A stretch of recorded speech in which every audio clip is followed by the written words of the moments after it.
Well, hello, hello.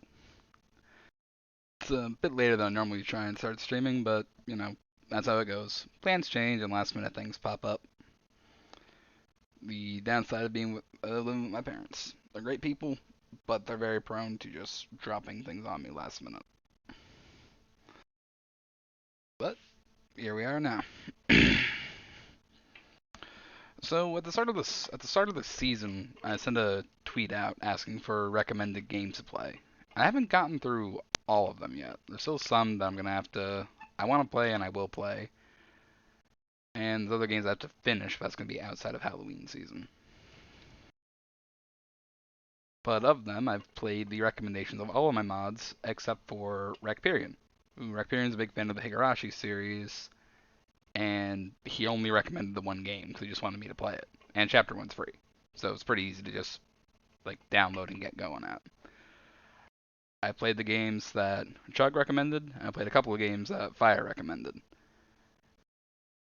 But Rakpirion only recommended the one, so it's only fair that I finish this one and give it a try and see how it goes.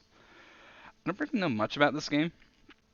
Higurashi, weirdly enough, hasn't been a game that's crossed my radar before. I knew about it, but I didn't know anything about it. I just knew it existed, and it's fairly. I think it has some stuff with time disruption. I'm not sure. I'm not sure that'll even come up in this chapter. We're gonna find out. So let's get right into it. And you can now hear the sound that's been droning in my ear for the last 5 minutes. A game called Higurashi, where the cicadas cry. It makes sense that you're going to have some droning cicadas. It doesn't mean I enjoy the sound of droning cicadas.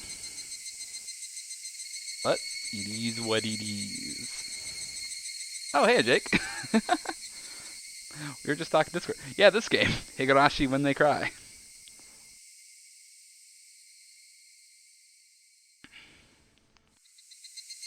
I meant to start streaming a while ago, but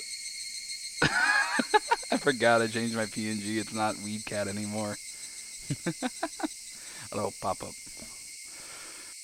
Yeah, I meant to start streaming this a while ago, but doing stuff around the house and coming in, and I was figured I'm gonna chat with Jake for a bit while I'm getting things set up.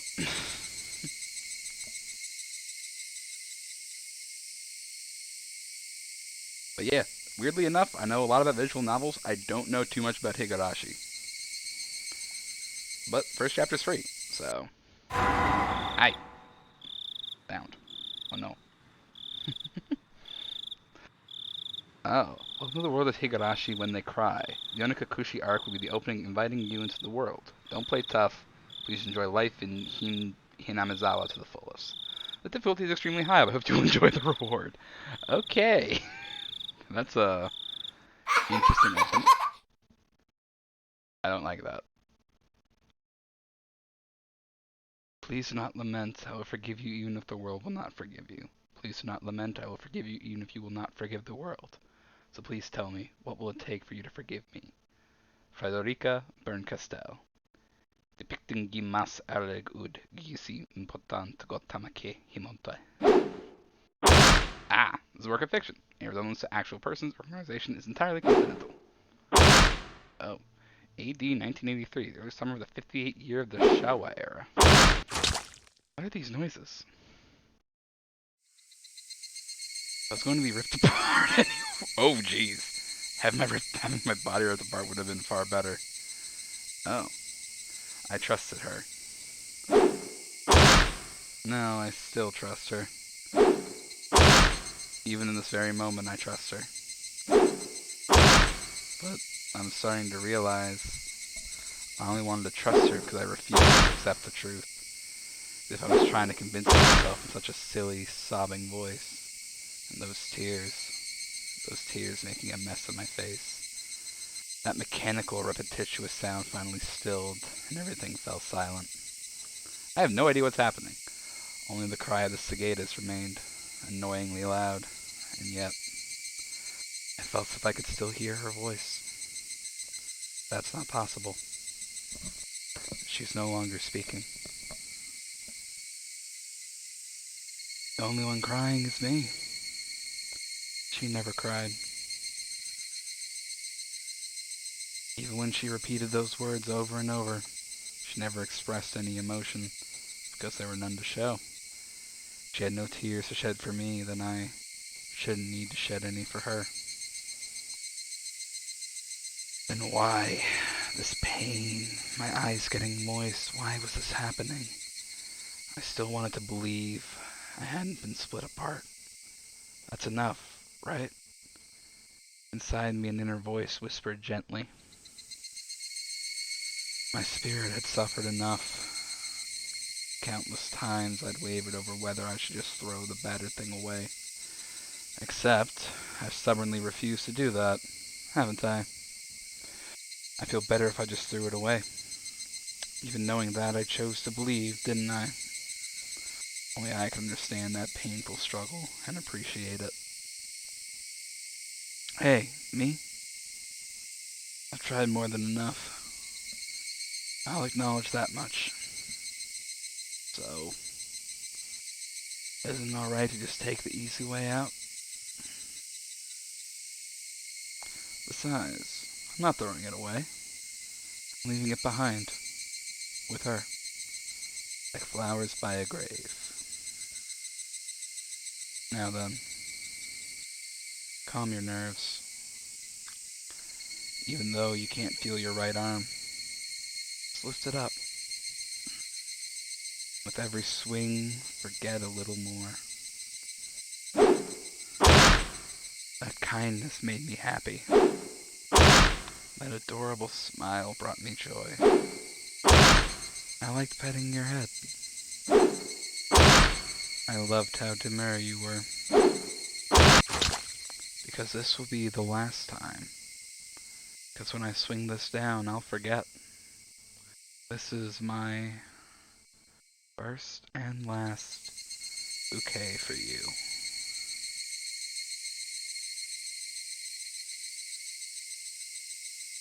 Perhaps I really did love you.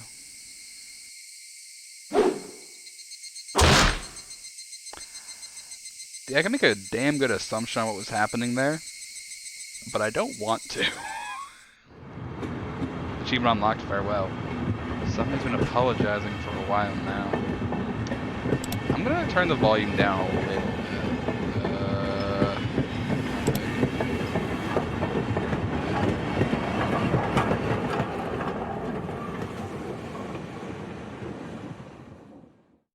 There we go. I wonder what she's apologizing for. It felt wrong to eavesdrop, so I tried to ignore it. It had been a while since I last went to the city, and returned to attend the funeral of a relative. Even though I'd lived there until last month, I found the bustle of the city to be overwhelming. Those skyscrapers and the multi-lane roads, the melodious cacophony of the crosswalk. Even the campaign speeches blaring in front of the station felt nostalgic. The place where I live now isn't nearly as lively. It's only the chirping of locusts and the babbling of brooks. The cry of the Higurashi, the evening cicadas. Rather than making me feel lonely, that quietness had begun to instill a sense of serenity. There's nothing where I'm living now. I don't just mean there aren't any burger joints, there aren't even vending machines. No music stores, no restaurants, no arcades. Even an ice cream parlor would be unlikely. Okay. I'm gonna take a little bit break from this tense atmosphere. So I moved out to a town in the boons of Newfoundland. I've said on stream many times I live in Newfoundland. For the summer I moved out from the major centers to work a job for the summer.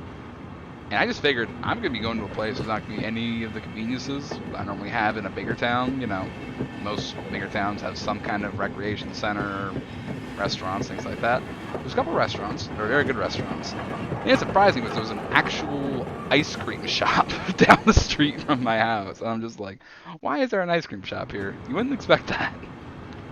But no, yeah, there's just a nice little old-style ice cream parlor in this town that maybe had like 300 people. The nearest town has some stuff like that, but it's an hour away by bike. think of it, it wasn't really a big deal. There were music stores and arcades and ice cream parlors, but it wasn't like I ever hung out at any of them. I lived in the city for 10 years and never once been to an ice cream parlor. I should have gone at least once. It's only now that I'm starting to regret that a little. Somebody is still apologizing. Who is she apologizing to? Apologized so much, so just forgive her already. No reason anyone should ever need to apologize so much. And I started to feel a bit annoyed at whoever was refusing to forgive her. No matter how bad the mistake, nothing that can't be forgiven. There's no such thing as an irreparable mistake. You just need to be more careful next time. He's still apologizing even now. Then, has she really done something that can't be fixed? I have no idea what she's done, but if it can't be fixed, then that's all the reason to forgive her. No matter how much she apologizes, nothing will change. Even so, she keeps apologizing in such a heartbreaking voice. Hey you, the one she's apologizing to. Why don't you just go ahead and forgive her? She's apologizing in such a pathetic voice. Keiichi, we're almost there. Wake up. I was finally aroused from my nap by my father's prodding. Oh, that was a man. Okay. I just figured it'd be a woman because they were talking about a girl. It seemed the train had reached its final stop. We spent hours riding everything from the bullet train to the local routes. It was hard to believe the landscape beyond the window in the city I was in half a day ago were in the same country. No, they're even from the same era. And there we took a car deeper into the mountains.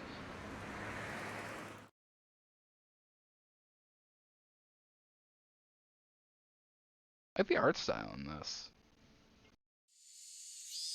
Past where the dense forest encroaching on the mountain road suddenly opened up.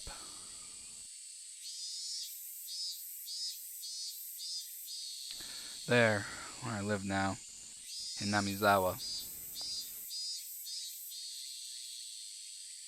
That was all a very long intro sequence.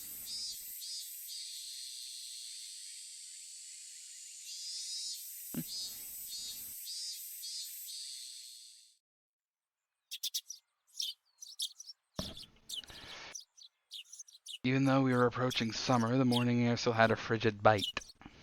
Although in exchange, you could fill your lungs up with crisp, clean air. Flipping open the windows, I was greeted with a verdant expanse. Nothing but trees. The neighboring house was far away on the other side, so I was probably the only one enjoying that view and that air. I filled my lungs with another deep breath. Since I started living in Hinamizawa, I learned that even air had its own taste. Oh, how jovial. I quickly finished getting ready for school and headed downstairs for breakfast. My mother was the only one there. My father was nowhere to be seen. He was probably up working until the early morning. Dad had a rather unconventional job as a painter. Such a laid-back profession. Get up when you want, sleep when you want, and work when you want. I was so jealous of that easygoing lifestyle. I even wrote for school I wanted to be a painter when I grew up. Dad was ecstatic about that. It's just because it looked easy. Never tell him that, though. Mom laid breakfast out on the table. Seaweed, pickled vegetables, raw egg, and grilled salmon. My mom was such a good cook. It was scary. A perfect, immaculate, ideal breakfast. Unlike my dad, and even know the meaning of the word schedule, my mom never squandered any time or effort. She hummed a little tune as she brought over the miso soup. Feeling like she was in a good mood today. Oh, I'm so happy you've been waking up early since we moved here, Keiichi. If I don't wake up early, I won't have time to eat breakfast. I thought I was being cute, responding with a wisecrack of being praised for being good. Full bowl of rice, or will half be enough? Pile it on. First, I savored the steaming hot rice with the seaweed. After that, I covered it with the egg. Between bites of rice, I enjoyed the crunch of the pickles. Not bad at all. Yeah, this is a peak visual novel now, just getting a breakfast scene. Excellent as usual. Watching me clean my plate, Mom gave me a warm smile. I'm so happy you haven't skipped breakfast ever since we moved here, Keiichi. I was not a morning person when we lived in the city. I slept right until the last minute before school and rarely ate breakfast. Boycotting the breakfast Mom made me each morning, that was probably the only way I could protest being forced to attend cram school. I guess that was what you'd call my rebellious phase. I wouldn't so much as look at the breakfast she woke up early every day to make. If I could go back in time, I'd slap myself. Mindful of the time, Mom rushed me along with a wide grin. Isn't it about time to meet up with Reina-chan? Hurry, hurry. Mom really seemed to enjoy the fact that her son was going to school with a girl. Reina is one of my classmates. She really loves looking after people, coming to meet me every day without fail. The way I looked at it, a guy my age walking to school with a girl was just lame. But well, keeping a classmate waiting for me every day wouldn't be very considerate. Seriously though, how long does Reina wait there for me every morning? How old are the characters in this game anyways? I have no point of reference for anything. Taking one last gulp of miso soup, I raced for the door. Please thank Reina-chan for the pickles. Come to think of it, those pickles weren't store-bought, were they? If I'd known that, I would have savored them a bit more. Morning. Someone finally have some character art. Oh, so this is Reina. Keiichi-kun. Good morning. Her cheerful greeting was as fresh as the morning itself. You're always so early. You should try sleeping in sometime. If I sleep in, I'll keep you waiting. She's so conscientious. Conscientious. Such a good person. If that ever happens, I'll just leave you behind. Keiichi-kun, you're so cold. I wait for you all the time. I'll leave you in the dust, without looking back. Oh. Why are you so mean? Why? Ren had a slightly troubled look on her face. Toying with her was rather fun because of how quickly her mood changed. I'm kidding, I'd wait for you. With those words, Reina seemed to relax. Her face flushed bright red. Thank you. I'd wait forever until you came, Reina. No matter how long. Forever? Reina turned bright red, steam rising from her head as her brain short-circuited. She's especially weak to this sort of talk. Ah, come on, Keiichi, that's just rude. It's quite rare to find someone this fun to tease. Have you ever read a romance novel, Reina? Huh? I haven't. I've never read any before. In that response, I gathered she was interested in them, but was too embarrassed to actually buy one. I couldn't imagine what would happen if she did read one. She'd probably turn red and pass out. Oh yeah, message from Mom. She says thanks for the pickles. It was nothing. You're welcome. How were they? Not too salty? They weren't that salty. Actually, they had a pretty light flavor to them. It would have been fine to just be honest and say they were good, but apparently I couldn't be that forthright. I'd like to ask something before that. Were you the one who pickled them, Reina? Or was it your mom? Huh? Why do you ask? Were they too salty? Her attitude completely changed as she began to panic frantically. Oh, was it you, Reina, or was it your mom? Why are you asking who made them? Why? Depending on who made them, my opinions of them might change drastically. Huh? She counted frantically on her fingers, trying to remember the amount of salt she used to pickle them. It looked like I was trying to tease her, but I couldn't stop myself. Keiichi, behave.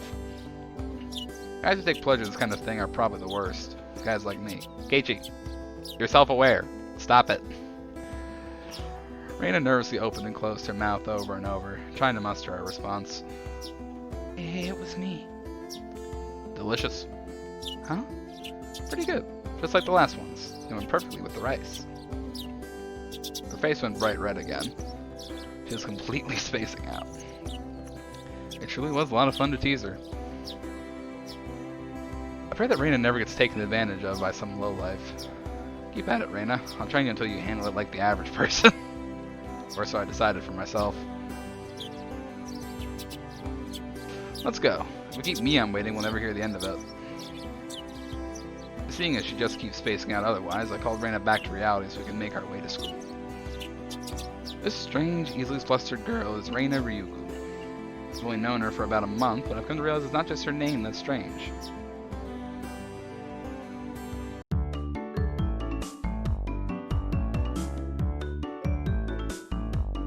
Miki-chan, good morning. Coming up to the next rendezvous point, we saw another person waiting for us. Noticing us, she waved. Oh, hello. Ah, finally. You two are late. Usually you're the one who's late. In sharp contrast to diligent Reina, this one marched to the beat of her own drum. She's Mion Sonozaki. For what it's worth, she's our senior, and head of the class. Morning, Reina. It's been a while, Kei-chan. How many years? I was only off 2 days. You don't say. You were so much cuter back then. Neon's gaze started at my chest, then dropped straight down. If I was going to point between... Jesus, fuck. I'm not reading this. Boreash, let's be clear, I've never actually... Jesus, fuck.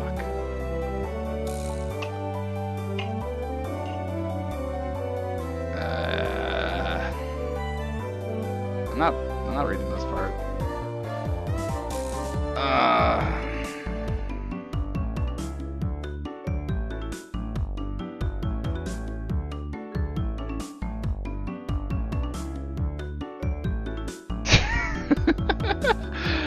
I don't think I've ever heard talk so dirty. You can smell it fouling up the morning air before. I'm not sure to act like an old man sometimes. Gotcha. Time for the big reveal. Hope you don't regret it. Wait. Oh, shit. I don't even know it. I'm not reading this.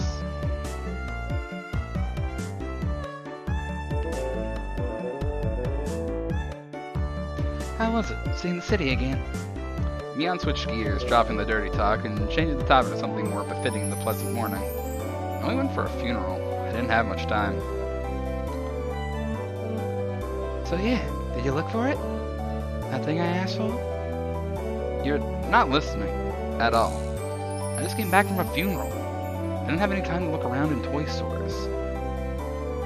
Tisk. Toy stores and hobby shops are completely different, you know?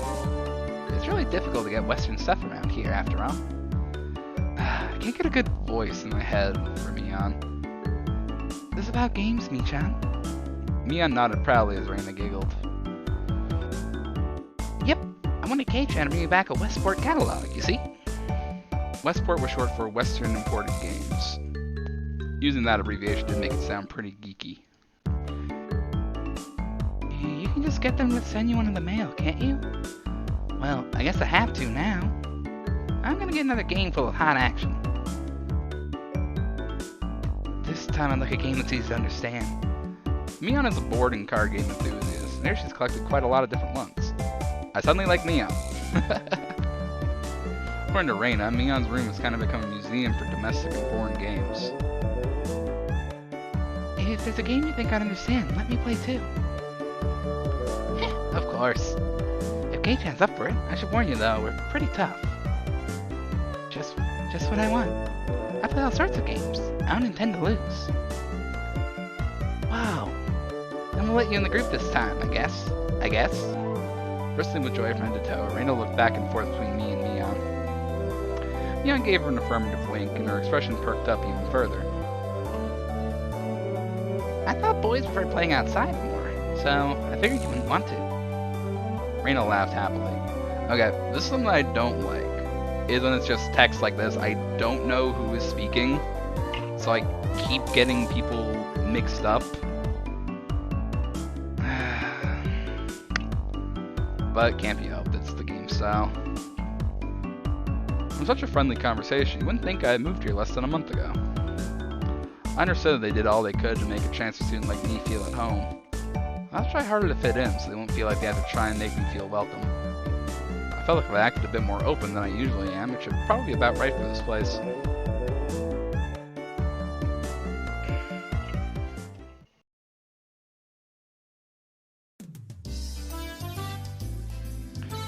Inamizawa was a really small village. Not only was there only one school, but there was only one class. That class encompasses all different grades and ages. There are about 30 students at different levels, and they all study in the same class. I'm told that long ago there used to be a bigger school building, and they had actual separate classes. However, it seems something happened that made it become a single class, and now it stayed that way out of tradition. I was shocked at first, but humans adapt pretty quickly. I've already gotten quite used to it. Some of the children playing started right from the morning. Such a lively mood, it felt more like a kindergarten than a proper school. Not that that was a bad thing. Mion, who had been walking in front of us up until then, suddenly let me take the lead. Right in front of the classroom door. So I went to slide the door open and enter the room first. Too bad. I wasn't going to fall for that again. I think you give up the lead here. You might supposed to be a test of my skills. Neon chuckled with a haughty smirk on her face. Well, what is it, you guys? Step back, Reina. It's dangerous. She's here. Huh? Then Satoko-chan is... Her name was Satoko Hyoju. She's a disrespectful, impudent, bossy kid. But she talks annoying, but it would be immature to get worked up over just that. The real problem was this. What's happening here? Quite the obvious trap. A blackboard eraser wedged in the door. It's too obvious. Satoko, a haughty laugh came from beyond the door. Excellent, Kei-chan. I guess it means you win this round. No, this is Satoko we're talking about. I doubt this is it. After falling such intricate traps since the day I transferred, I no longer let my guard down. Satoko liked to combine a variety of traps. Traps that were simply there to bait you into the main one, traps that relentlessly kept coming at you like a sadistic Rube Goldberg machine, the list goes on. As well as being clever, they almost never misfire. When you least expect it, she strikes. No escape, no time to relax. By the looks of it, this eraser is normal. No rocks or anything in it. Took a pretty heavy hit from a blackboard eraser loaded with rocks on my first day. So then, why just open the door and let it drop? That's what it is. That's what Satoko was after. Making me focus my attention upward. As I lifted my hand to the door, there were thumbtacks stuck to the sliding door handle with tape. A frightening trap. A potent and terrifying trap. Still using the blackboard eraser. An impressive combination, Satoko. But in the end, nothing more than the trivial machinations of a child. Sure, my victory, I threw the door open and stepped into the room. I felt something strange at my ankle. It was similar to the sensation of a jump rope catching on my legs. By the time I realized she had me, hook, line, and sinker, it was already too late. I began to fall in an almost picturesque manner. Kei-chan, watch out! Instantly reacting to Mion's shrill warning, I twisted my body in midair before I landed on the floor. Ow, ow, ow! An inkstone, filled to the brim, was placed right where I would have landed. I shuddered, imagine the situation had I landed square on it. This is actually a child. What did you do a child voice? My, what do we have here? A fair morning to you, Kei-chan. And to be a lively one this morning. So sprawled in an awkward position, I was greeted by a mocking voice. That was a step up from your usual trap, Satoko. I haven't the faintest idea what you mean. You're quite unlucky this morning. You little... Ow! It seemed I'd inadvertently sprained my back a little when I landed. Better than landing on the inkstone. A small hand gently rubbed my head. Pain, go away. A small, dainty hand continued to gently stroke my head. Didn't sprain your back or anything, did you? If you're ever like this, the pain disappears. I thought about asking if rubbing my head would help my back, but I didn't. Not so much about what you actually do as a thought that counts. Yeah. Thanks, Rika-chan. Pain's going away now. Hey, Rika-chan. Good morning. Good morning to you, Reina. Good morning to all. Rika-chan greeted each of us with an adorable little bow. It was infectious. Reina, Mion, and I all bowed back. You're such a good kid, Rika-chan. So much better than Satoko. I glared over in her direction. Satoko was whistling while rather deliberately trying to avoid eye contact. I am the very model of a good girl. A good girl wouldn't set those nasty traps. Nothing but lies and slander. Exactly what proves... Wow! I picked up Satoko by the back of her collar. She looks like a misbehaved cat when I do this. But a cat wouldn't be setting traps. She's much harder to deal with. sorry. Oh, I'm sorry. Try saying that. If you won't say it, I cock my index finger on my thumb, like a tremolo brought it closer to Satoko's forehead. I am against violence. You don't even have any proof. Just so you know, my forehead flick really hurts. You can split plywood right in half. Eek! Stop! Get away from me, you beast! Don't say that in a way people will misunderstand. A small hand tugged on the back of my shirt. She's been lonely since you were gone for 2 days. Rika-chan really is just so... How could I do anything worth being told that? I gently released my grip on Satoko, but at this point was on the verge of tears. She still had her eyes clamped shut as she braced herself for the forehead flick.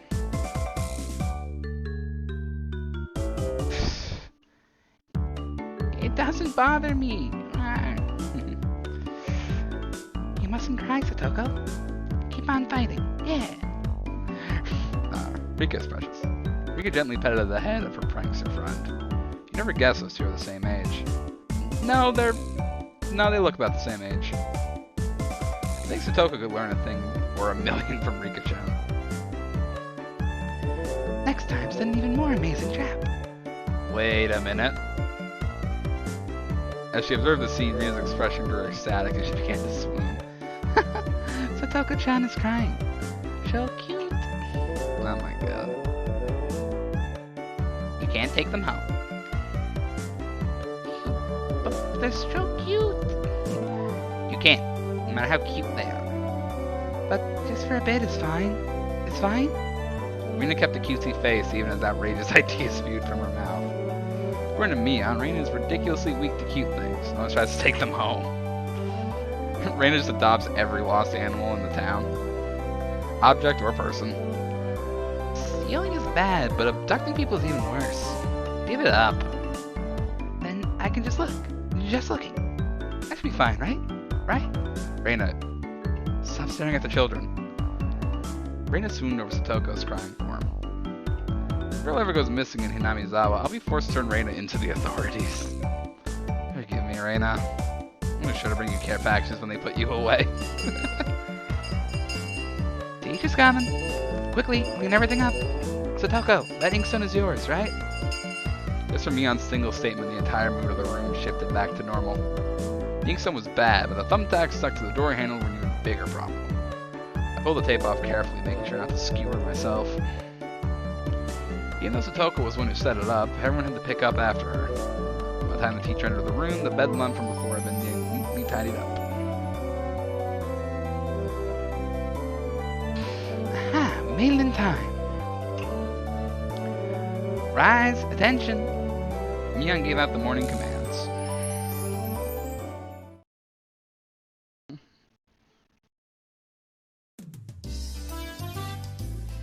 It's difficult being the teacher for all these different grades in one classroom. She has to teach something different to each one. But naturally, she ends up spending all her time with the younger kids. Rena and Mion, being in the highest grade in the class, end up mostly doing self-study. You end up helping teach the younger kids, so it seems like they can never get to their own studies. They're actually way behind where my studies have progressed to. As a result, I'm pretty much taking over for the teacher and helping Rena and Mion with their studies. You're a pretty good teacher, Keiichi-kun. Easy to understand. I took a breather after finishing highlighting an important section. Teaching is making me lose confidence. It makes me aware of how shallow my understanding of the subject is. If you have to teach something, if you have to teach someone something, you need to understand it backwards and forwards. So while you're teaching us, you're getting in your own practice. In contrast, this person over here is quite laissez-faire about things. For one, isn't she supposed to be in a higher grade than me? Look, Mion, this is for your own good. If you don't take this seriously, there'll be trouble later on. With these marks... It's not like I'm aiming to go on a prestigious school. I'll be fine as long as I pick up what I need to know for the entrance exams, a little at a time. Her staunch defiance is really something else. This is a different type of relax than somebody who already knew what was going to be on the entrance exams. Mi-chan, Keiichi-kun is doing his best to teach us. We need to try hard, too. Such a good and honest kid, Reina. I'll make sure you guys get accepted into a good school. What? Thanks Thanks so much. Especially you, Reina. Private lessons, just the two of us. Private lessons? Up a smoke shaped like a halo popped out of Reina's head. Oh my god, it's so anime. Exactly what kind of private lesson is she fantasizing about that's making her turn so red? To hear the play-by-play about that next time. When Mia was flipping through her vocabulary flashcard, she threw out a casual question. So, in the city, do you have to study this much? You don't know at least this much. You can't get into university. You study just to get into a university? Well, yeah, basically. While knowing that, this stuff won't ever come in handy in the future. How do you get into university as long as your attendance is good enough? Really? Study equals entrance exams. And that basic law of the universe so easily overturned sent me into a state of shock. That's right. There aren't really enough people around here to warrant weeding them out with an exam. If they haven't gotten to university, then there's no need to be all uptight about this stuff, right? Well, that's true, but you should at least know stuff that's common knowledge. This old geezing that instead of wasting time studying pointlessly, you should be spending your precious teen years doing more meaningful things. It was super proud of a statement to laugh off. Since it was me on, it probably didn't actually have that deep of a meaning.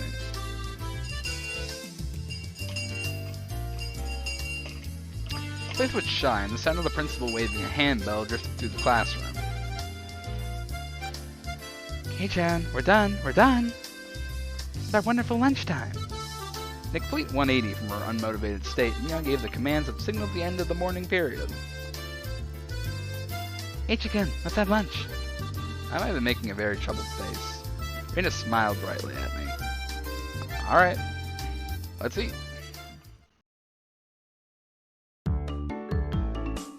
There seemed to be different cliques, even within the class. Most of them were divided up by gender and age, but our group was different. Our ages were different, and we had both boys and girls.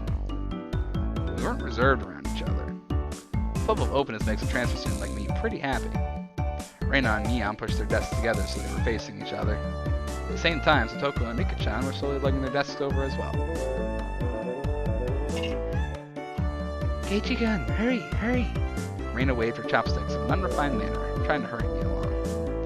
Once everyone was together, they wouldn't even open their lunch boxes.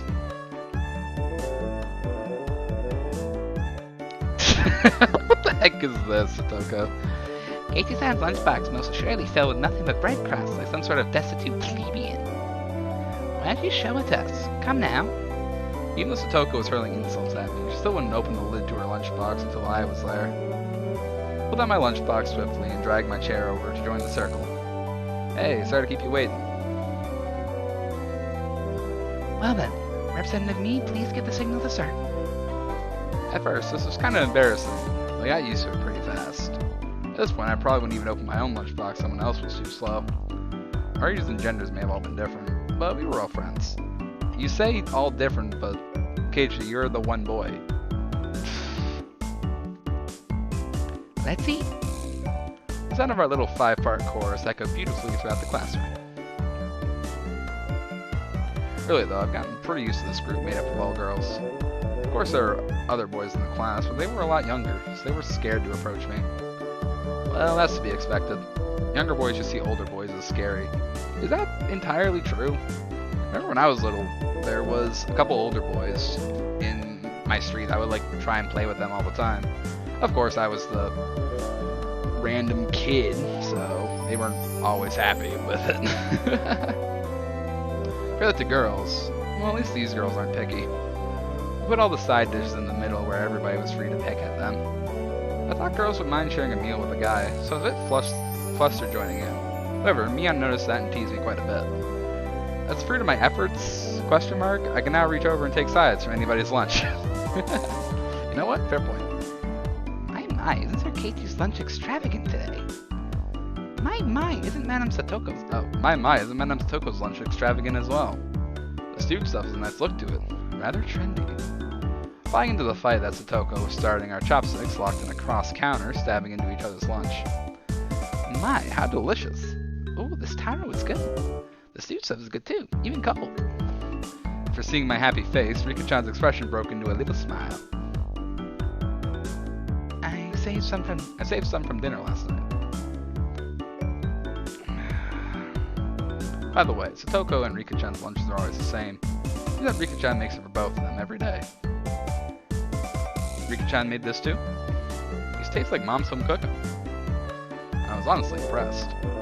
The carrot rosettes weren't from a mold, they were done by hand with a knife. That's not easy to do. This Rika-chan's just good at this sort of thing. He's really good at sewing laundry and stuff like that. Amazing, right? Amazing! Rika is quite exceptional in many ways. That's nothing for you to boast about. Reina's actually better at cooking than I am. Huh? Well, you know... It seemed that the topic of conversation switched to Reina when she wasn't expecting it, making her blush and trip over her words. Reina's lunch really was the star of the table. Not only did it look good, it tasted good.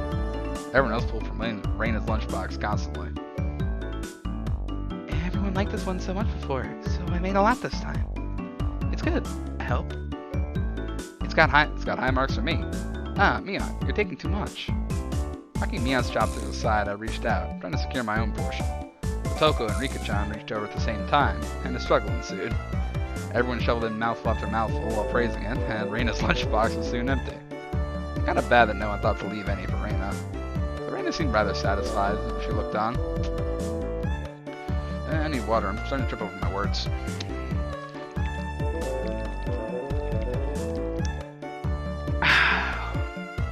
Good water. How'd you like it? Is Reina-san an extremely good cook too? Quite different from Keiichi-san. So that's nothing for you to boast about. You're not much different from Kei-chan, Satoko. Can you tell the difference between broccoli and cauliflower yet? Toko's face went pale. Hey, even I can tell the difference between broccoli and cauliflower, you know? Of course I can. I really can. It's really hard for her to lie. Keiichi-kun, both taste good when they're boiled and topped with mayo, right? You shouldn't be picking on her. Mi-chan too. You put mayo on cauliflower and broccoli? What? Never heard of this before. Reina Hurley tried to follow up, but Mion laughed haughtily as she drew closer to Satoko. Well, it's been a little home ec lesson. Now then, Satoko, what's this? Mion lifted up her chopsticks. Between them was a piece of green stuff wrapped in bacon. Green stuff wrapped in bacon? What? But that's asparagus. Huh? Mion made eye contact with me, and within 0.3 seconds I had Rika-chan's mouth covered. All because of bacon wrapped asparagus and giving her two choices. She's pretty terrible.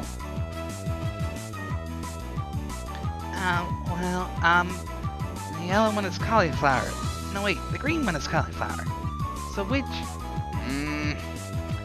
Probably the yellow one is broccoli and the blue one is cauliflower.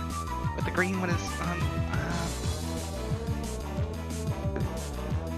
really know which is which? How would you just give up? I expect no less from the class rep. The oldest. The way she drives people into a corner just shows how much experience she has. It is just a hunch, but being brought into the Sonozaki household must be quite the ordeal. I do know. I really do. Then answer the question. I know. He finally broke down and started crying. That's not very class rep, making a child cry.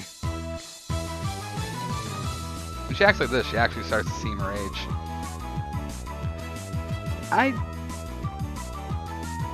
Oh my god, Reina. Reina entered a state of euphoria. Jesus fuck. Really, a very content face. One that wouldn't care if the world ended right then. It was that kind of smile. Reina! Nini is picking on me. Cute. It's okay. Reina and H-chan will take care of all those bad people who tease my little sister.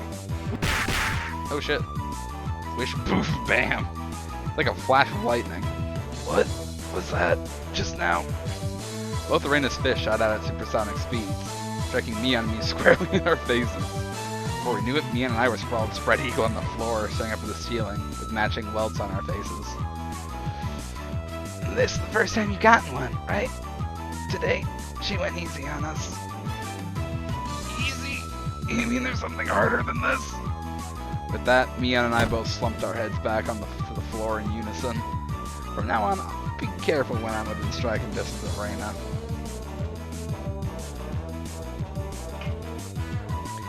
See you, Toko-chan? I took care of them. Cute. I want to take you home. Making sure Reina couldn't see us, Toko stuck her tongue out at us. Damn it all, using Reina like a puppet. Rika-chan massaged our bruises without saying a word.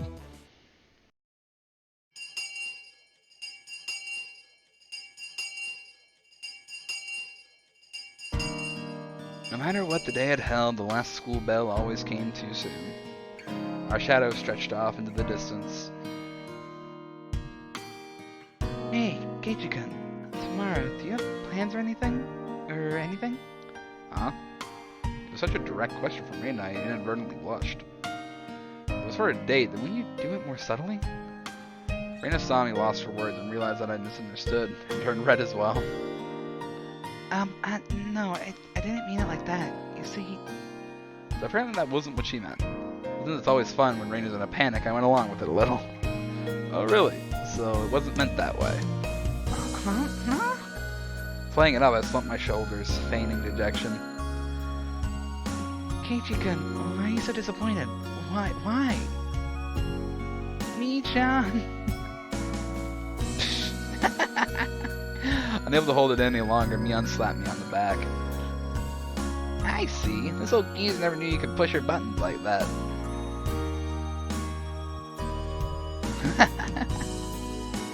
Huh? What is it? Mian was rolling on the floor, clutching her stomach, while Reina flailed around, completely bewildered.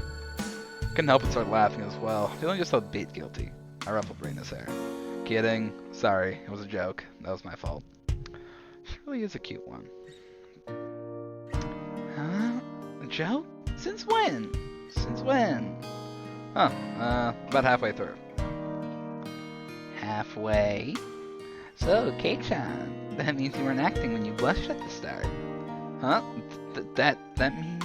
It was only a momentary laugh. There was no way Mian would let such delectable details slip by her. Well, you see, saying anything more was also a bad idea. In my bewildered state, I slipped further into an unfavorable position. After that, Mian continued to tease me about it for a while.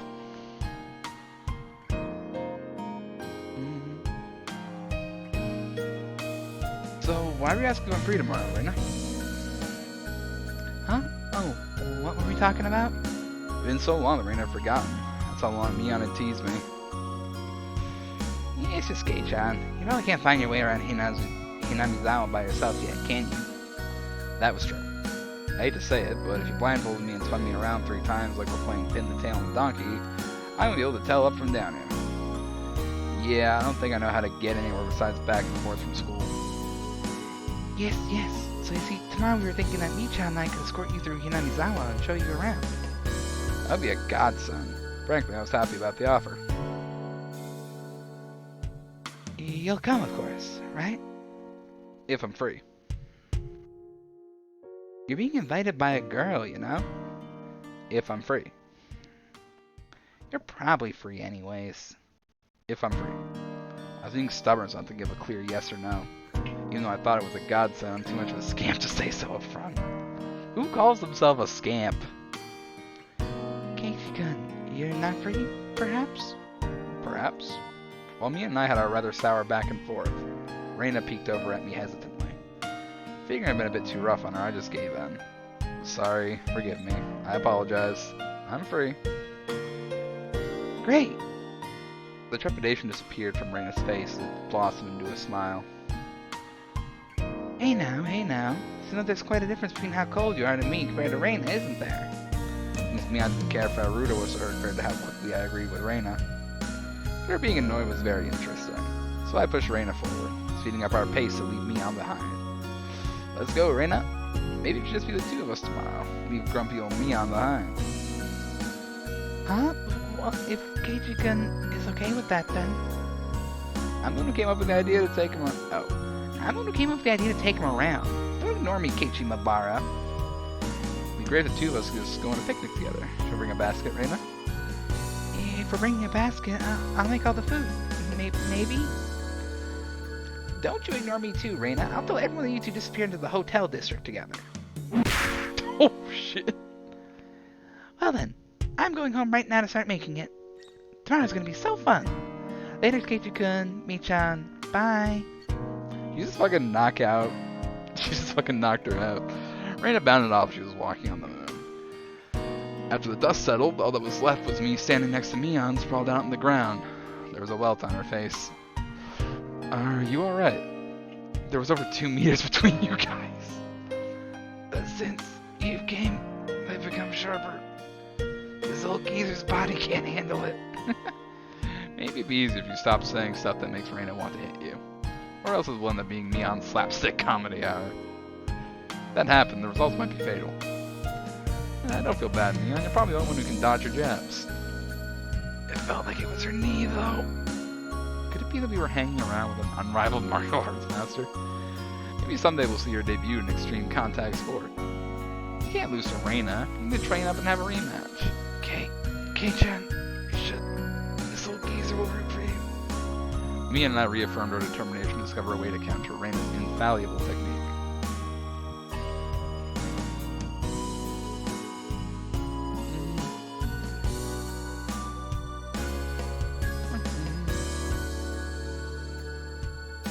Titles card.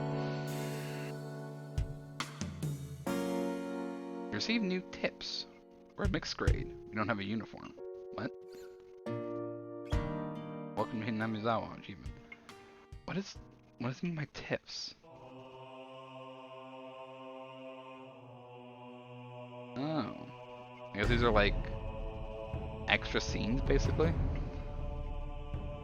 Yeah, I'm good. Continue.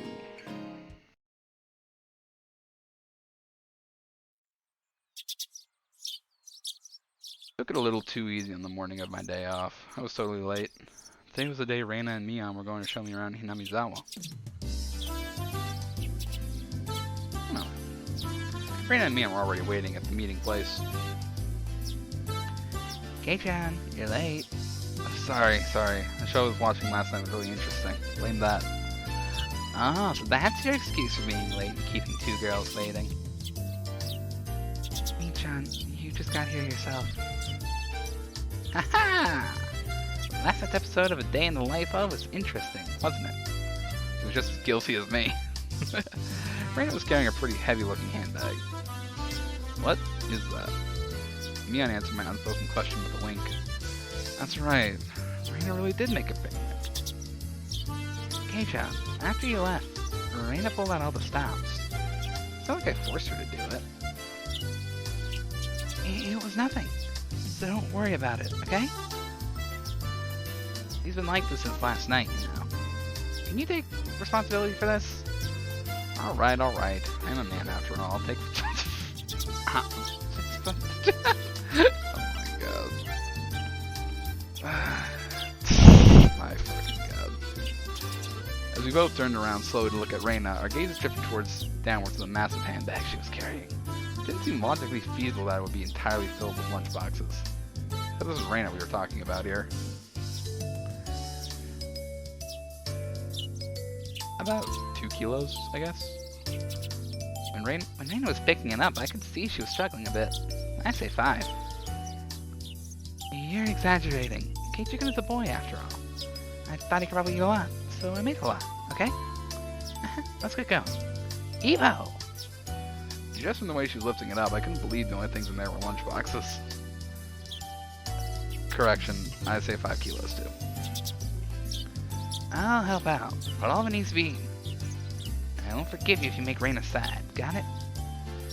The only thing I could do at the moment was exercise a bit to make myself hungrier.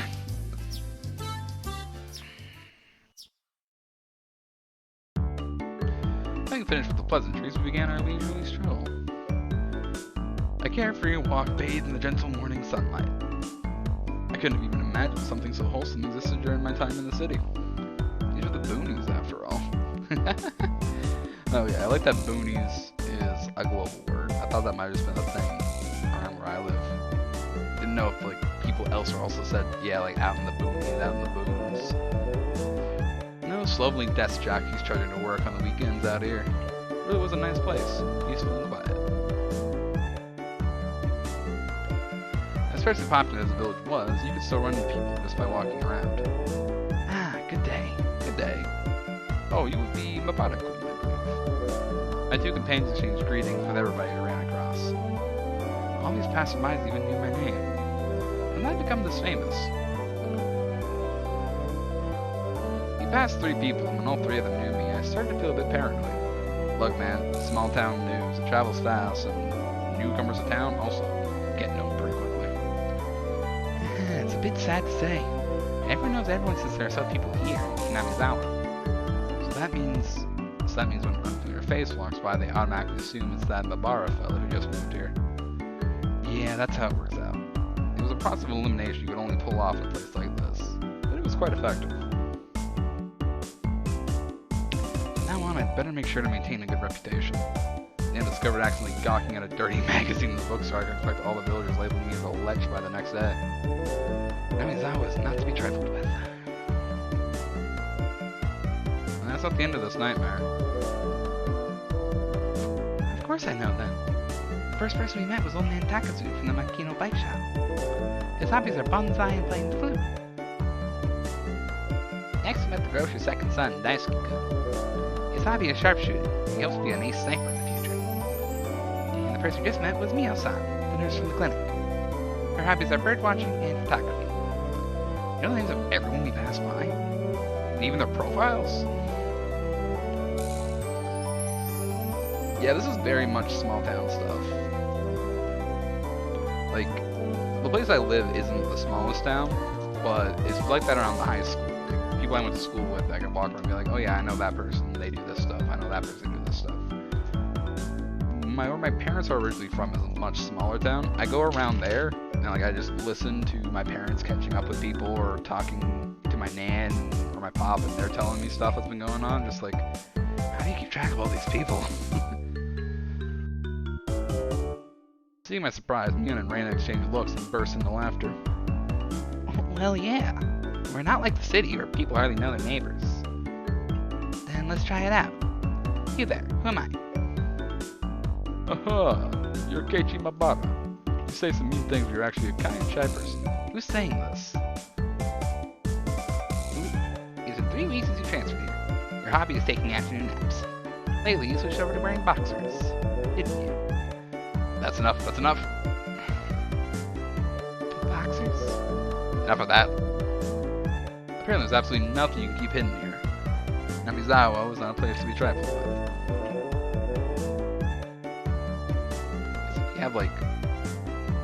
If you have like an outside drying line, people would learn pretty quick. This is like you guys are showing me off rather than showing me around. That's right. We're parading around like this after all. Don't you all think so too? That Kei-chan is sitting right in here in Namizawa? The population in Namizawa is shrinking, so the villagers welcome anybody who's new here. I thought about brushing it off with something to the effect of, you're kidding me, but I held back. Have I ever greeted someone who just moved into the city like this before? Thinking about that made me believe what they said wasn't a joke at all. If asked another person, of course we were called out to again in the same way. My, good day. It's wonderful seeing you getting along. This lady here is Fujishima. Oh, This lady here is Fujishima-san. Good day. Oh my, Mabara-kun, how wonderful for you. I'm a lovely girl, I mean charmed. How are you? Getting used to life here? Instead of regurgitating a prepared response like I would have in the city, I responded with an emphatic nod. The old woman chuckled, voicing her appreciation of how energetic I was. Good. I looked back over to Reina and Mion, they gave me a wink. So, now then. About time to have lunch, maybe? Reina's brilliant smile signaled the approach of an event that both Mion and I were trying to forget. We both looked at each other. I'm a man. I'll do what I can. It's just too much. It's fine, Kei-chan. Leave it to this old man. Mion has never seen as reliable as she does right now. I expect no less from the class rep. Reina, if we're gonna eat, we might as well go somewhere with a good view. Yeah, good idea. I agree. Reina nodded her head happily in response to Mion's proposal. It's the cicadas. They're back. Over here. That's right. Cresting the top of a stone stairway, a shrine drawn straight out of my imagination appeared before us. It had worn down a bit through the years, but the fallen leaves had been swept up, giving it a tidy feeling. Oh, I hit space and just see the back shot of the background. And this here's the Furude Shrine. It's probably the place with the best view around. This place? Be sure to remember it. On our next break, a festival will be held here. Isn't it a bit too early in the season for a festival? Well, Tanagashi isn't a summer festival. Long ago, it used to be a celebration of the end of winter. I was embarrassed for assuming that festivals had to be held in the summer. Now then, spread the lunch boxes. And there. Various colored lunchboxes were placed one after the other on top of the plastic sheet. It smelled delicious. Reina's home cooking. It went without saying that it would be delicious. Is it even possible to finish all of this? Hey, Mion, I'll take more than just a good view to get this all down, you know. Oh. Good afternoon. It was Rika-chan and Satoko. Why are they here? Mion grinned over at me. I see, this is their secret plan. The power in numbers. You have my thanks, Mion. Following up on all the pieces that are in place is my specialty. We just had to come because there was such a commotion. What is the meaning of this? Take a look. It's time for lunch. Buffet style. A handmade gourmet meal by Reina. I can see that much. Why have you laid out a tarp on our property? The temple is public ground. It's not yours. Keiichi is right. This is everyone's property. So you're playing with the globe. Just have my hands busy while I'm reading. Wow, Rika-chan is such a good girl. Have a seat. Eat with us. After opening a spot for Rika-chan, I promptly turned my back on Satoko.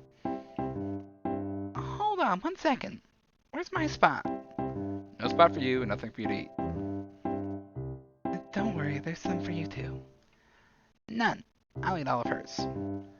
I will not allow that. Rika! Here, chopsticks. Both Satoko and I left the boxes, hanging out with each other. Man, really? Kei-chan, you're really good at leading people on. Kind of a talent for this. I have a plate. One for Mi-chan and Rika-chan too.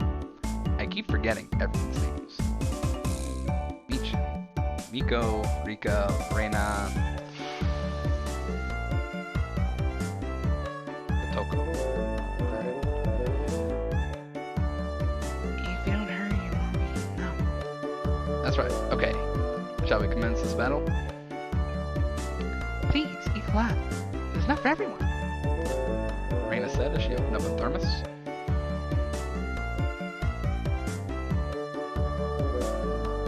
Just then I realized this lunch was made under the assumption that 5 people would be eating. It didn't change how much there was, but the implication behind it was different. Oh. I will not allow you to have this hamburger. Herc. Using your elbows against the rules, Satoko. Having the back of my collar is also against the rules. Stuffed battle blocking with her full momentum and an elbow in the opening moves. Satoko appeared to have the upper hand. The difference artificially with chopsticks would be fatal and gave you the upper hand. To say, are you really about to get beaten by like a fucking 8-year-old with chopsticks?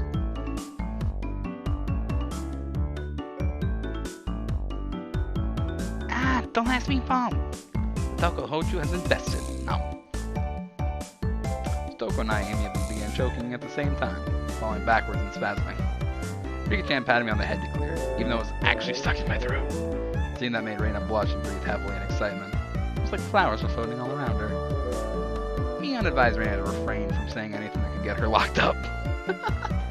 This is how our meals normally go. I'd do anything in my power. just so things could say like this.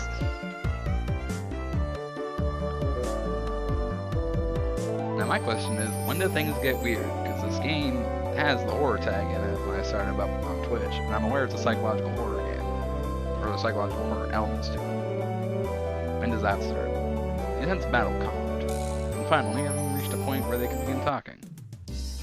Taking tea from the thermos, I let out a small sigh. I do wonder why there are so few words in Japanese to praise how something tastes. Is it because the idea of togetherness during a meal didn't begin until the modern era? It seems that long ago people ate in silence. That's made the people preparing the food a bit sad, don't you think? It's probably because back then people were busy even while eating, didn't have the time to compliment the flavor. That's just you. But, you know, just hearing that it's good makes me happy. That my effort was worth it, I mean. She blushed a little. She blushed a little as she said that. It was delicious. Absolutely perfect timing. Rika-chan struck Reina directly with praise. He looked straight at her with an expression of bewitching innocence. After Reina uttered an unintelligible noise, a ring of smoke rose from her head with an audible poof. It's very real. Rika-chan, I'm gonna take you home. No, I mean, thank you. It was really delicious. Reina flushed red with excitement, embracing Rika-chan and rubbing her cheek against her so hard you can almost hear it.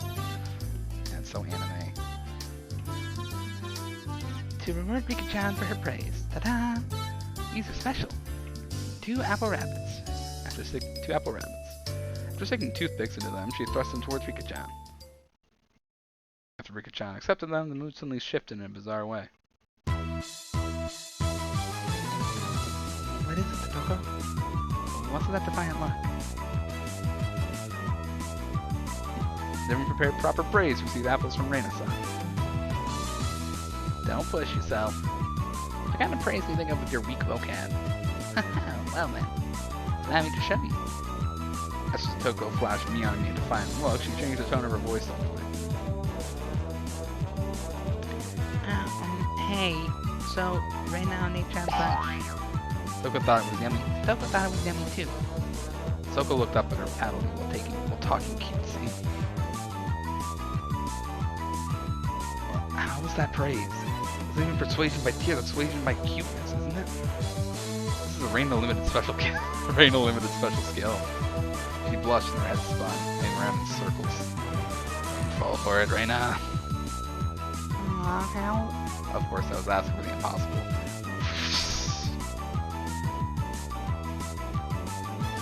Totoko is so cute. Take you home. How? Fish. Stab. Push. Toko was also playing with apple rabbits. After stuffing them into her mouth, she looked over at me on me again with that defiant gaze. It took only 5 seconds to take down Reina. That's unfair. I think she had such a trick. If that so much, why not reward Reina-san with some praise? Damn it. Dirty trick. First of all, it wasn't even praise. So Totoko, you think you won with that, don't you? How about I show you guys something much better than your superficial gimmicks? That sounds great, Mia. What kind of trick is it? Kei-chan's gonna be the one who does it. What? Oh, why don't I have you show me that? The writhing of an old man. The attack she suggested was wicked. It was the only thing we had to beat to Toko. Sipping my tea, I started talking, very naturally and calmly. Perfectly. It really is good, isn't it? This is all freshly made, right? No. Actually, almost all of it was frozen stuff. Then, which ones did you make fresh? Well, it's embarrassing, but I have to say, must I? The synergy of boy plus handmade lunchbox, refreshing and melted into euphoria. I already know. This one, right? Reina turned an even deeper shade of red, the words "I can't believe" it practically written on her face. How can you tell? How, that I made it? Of course, Mina told me beforehand. This is perfect so far. Distracting, I was shy, I waited the beat. Next would be the finisher. My fucking god. It had your smell. Silence enveloped the area. Reina, face still completely red, froze solid. Small yelp, Satoko also blushed. Of course I did too. I sure would like to try one of Reina's handmade apple rabbits. Or something. This was all because I was competing against Satoko. I felt like I had crossed the line by a good 9 yards, I think. Then, at that moment, whoosh, Tupperware container filled with rabbits. But please eat some, Geichi-kun. There's plenty for you. Instantly, dozens of the apples were shoved into my mouth, knocking me over. This is funny. Okay, say, Geichi-kun. my head was forcefully laid upon her lap, and even more apples were shoved into my mouth. So she was squealing, one apple after another was forced into my mouth. More and more apples.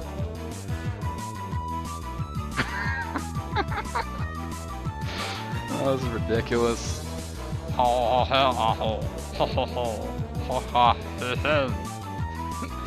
Editors now. How about them apples, Toko? Looks like we win. Gei-chan, that was a beautiful sacrifice. How's that, Satoko? This is our complete victory, isn't it? I can't believe it. Such trickery. Doesn't bother me at all. Toko ground her teeth, mortified. We did it. I claim victory as my consciousness drifted slowly away from me. At that time, Reina stopped her squealing as she suddenly realized something.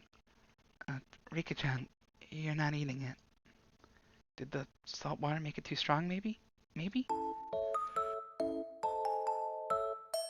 Looking over, Rika-chan had pulled a toothpick out of the apple rabbit, placing it into her cupped hands. Seemed to be at a loss of what to do. Poor Mr. Rabbit. I feel sorry for him. To save him. But Whee! that was the sound of blood spurting from Reina's nose. Oh my god, Reina, you're going to go to jail. Tonight, I will take you home. She shook sporadically, her head wobbling back and forth. Then, coming back to her senses, she took all the apples around me, gathered them up with a whip, and fixed them back up on a plate. Now, that is fine, okay? Here, I'll give them to you, Rika-chan. Okay. Rika-chan raised up Satoko's hand like a referee after having that plate of rabbits shoved to her. She whispered, This is our victory. What? A comeback?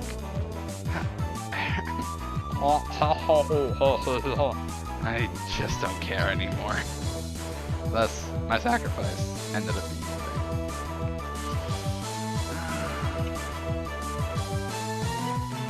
the title card.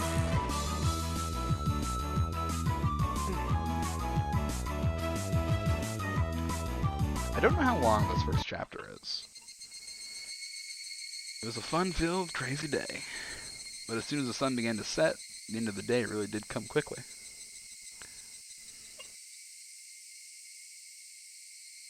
Later, Reina and Kei-chan. See you tomorrow. Thanks for the day, Mion. Had a great time. See you tomorrow. Satoko and Rika-chan went home as well. We parted ways with Mion, and it ended with just Reina and myself enjoying the evening air on our way home. Thanks for coming today, Keiichi-kun. Oh, was it fun? Yeah, lots of fun. Almost feels like a waste to go home now. Then, well, would you mind taking a little detour, maybe? Maybe? Detour. Is it far? It's a bit of a walk, but it won't take long. Since we've been walking around all day, I must have seemed a bit tired. Not feeling like teasing Reina, I quietly nodded. Is this where something weird happens?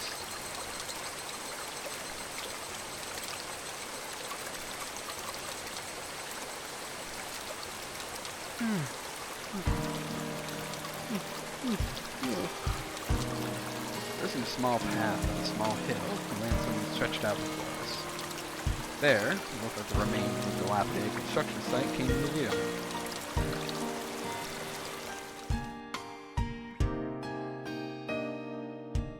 A large heap of garbage spread out off towards the swamp. Probably illegal dumping. I recall it being in the newspaper. It's been quite a while. I wonder what's here. You say it's been a while. You mean the business you had here was this garbage pile? It's not garbage. To me, it's a pile of treasure. Raina had already entered that well-known cute mode of hers. So I meant there was something cute here. Wow, a new pile. I can't wait. You bounded up the unstable slope. I expect no less from a born and bred country girl. Hey, wait, I'm coming. Oh, my city race self was completely pitiful. NANI?! Hey, Fire, how's it going? Starting off with the fucking nanis over here. Not even saying hi. Salutations, Keeps. Salutations to you as well, Fire. We finally got around to playing Recperian's recommended game.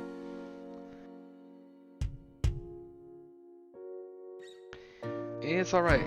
Oh, wait. It's alright. Just stay right there, Keiichi-kun. It won't take long. Reina kindly declined my accompaniment. Don't fall. Watch your step. I'm fine. This is nothing at all. While I'm playing Valo, didn't notice you were live. It's fine. I thought when you were playing Valo, you didn't have my stream open. You're playing with like Cam and Ghosts and people were playing with the other day, or who you got? Literally bounding up a heap of trash, Raina disappeared over the other side. I didn't like being left behind, but I was still pretty tired from the whole day, so I just ended up waiting. Without the lively Raina around, the surrounding area quickly fell into silence. The cry of the Higurashi gently cooled the air. Fairly exhausted, I began to feel a little sleepy. Just then, the sudden noise of scattering pebbles alerted me to somebody's presence. Startled, I turned around. Oh, it's the cameraman. Standing there is a typical-looking photographer. He spied over at me through his camera. Alright, they're a good bunch. I like them. His body was tanned and fed. He has dog tags. This dude is ex-military. Something about him seemed unreliable. A bit of an aloof air about him. Well, it did seem like he was a bad guy in any case.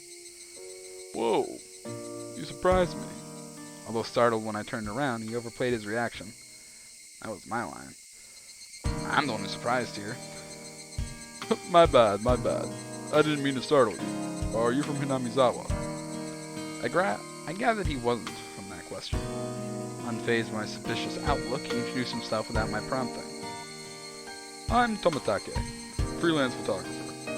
I come to Hinamizawa from time to time. I didn't ask you who you were. Quite rude to photograph someone without consent, one would think. My bad. I mainly photograph wild birds. They can't refuse, you see? So what, you're saying I'm the same as the birds?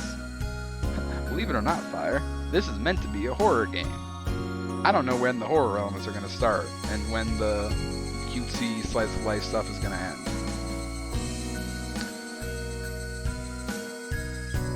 No, well, you see, that image of a young man in the twilight was just picturesque. I apologize for trying to take your picture without asking. Adults are pretty sick. All that annoyance I felt being startled just flew away as he buttered me up. I had no intention of hanging around with this guy trying to get cozy with me, except it didn't seem like Raina would be back soon. Give it a bit. I know, that's why I'm still playing. This older guy, Tomataki-san, he didn't mind my cautious response and continued rambling on by himself. Keiichi-kun. Oh. Reina suddenly develops a man voice. Keiichi-kun, sorry to keep you waiting. I'm finished now. Reina popped her head out from one of the lower piles of garbage and waved her hand. Do you have someone with you?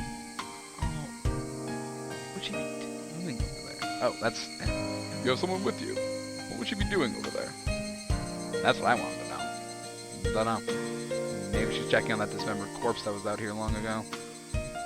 Taki-san looked shaken up by that for a moment. Uh-oh. I responded like I would if I were talking with Reina and the others. It was quite a disturbing incident. They still haven't found one of the arms.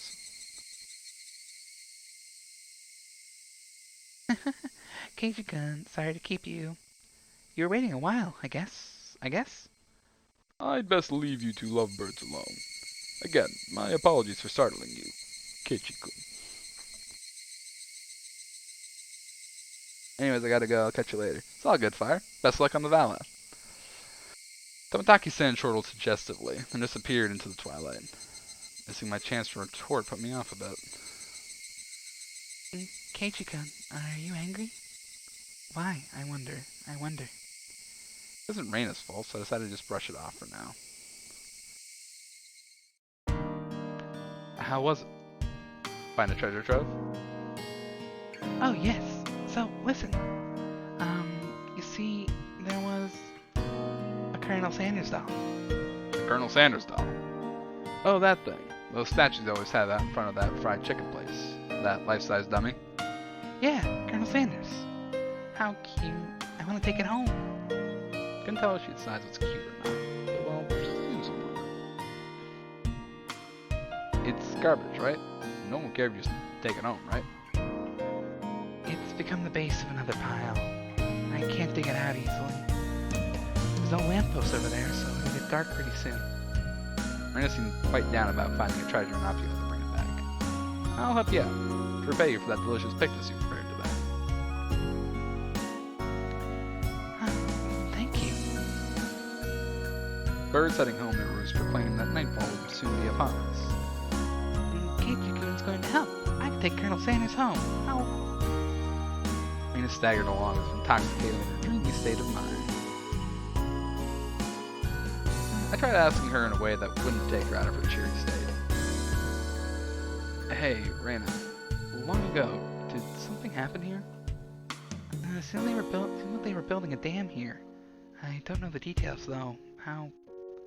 Just wondering if you knew about, you know, an accident or something.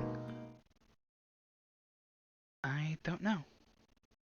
Her tone was disturbingly frank. It sounded more like a denial than an answer. Imps appeared rather dumbstruck. Reina quickly lightened her expression. Actually, I didn't live here until a year ago. Huh? You transferred here too? I was sure that... So you see, I don't really know much from before that. Sorry.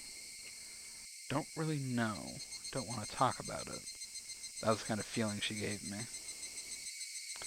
Thinking about it, of course it would be like that. This wasn't the type of thing girls would enjoy talking about. It was quite a disturbing incident. It seems we haven't been able to find one of the arms. Just like Tomotage-san said, I had a feeling like the Higurashi would know.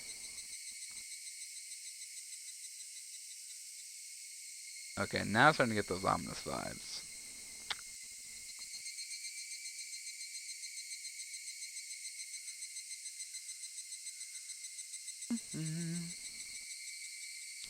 These new tips.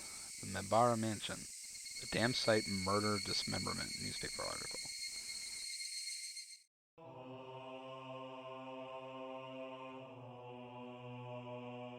I kind of want to read this one, actually.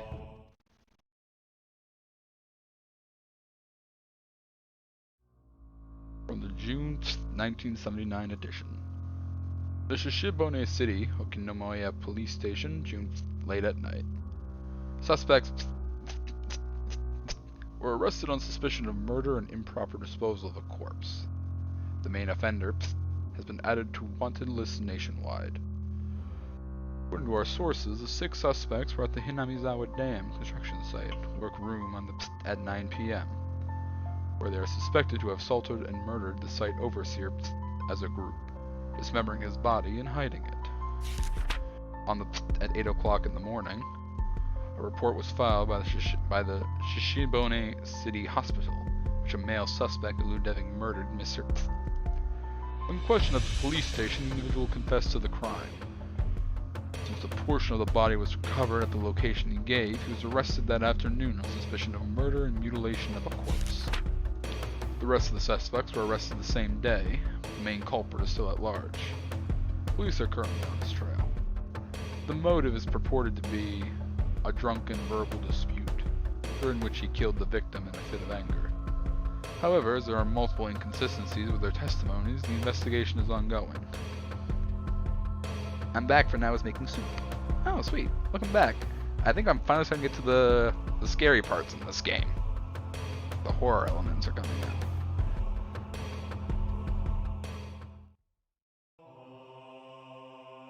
Alright. What type of soup you got? Soup's always good.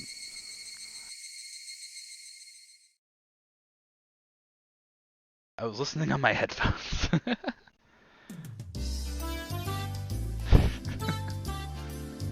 Hamburger soup.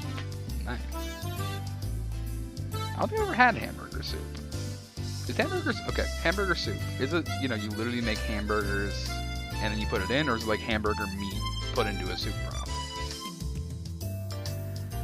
Colonel Sanders. Ah, of course. That's right up her alley. I understand her wanting to take home Satoko and Rika-chan, but I can't understand the Colonel Sanders. What's so good about that four-eyed geezer?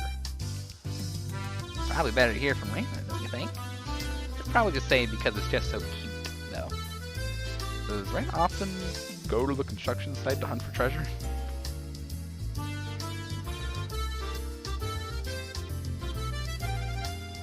Unfortunately, I was in a rush and had too much beef bouillon, so I had to add a lot of water to counter it. An extra potato. It's just ground beef. Oh, okay. Yeah, because like I've heard people joke like you make hamburger soup from leftover hamburgers. Like you do like a barbecue one night, and the next day you do a hamburger soup with the leftovers. Okay. Here's the thing. So when my crowd does like a turkey supper, the next day we always have hot turkey sandwiches with the leftovers. Don't do that. The hamburgers will be super dry the next day. Exactly. It wouldn't be a good soup. But, you know, that's like a joke I've heard. So, like, my family will always say the best part about turkey supper is having hot turkey sandwiches the next day. Turkey stays moist. Turkey stays very moist. Turkey is very good.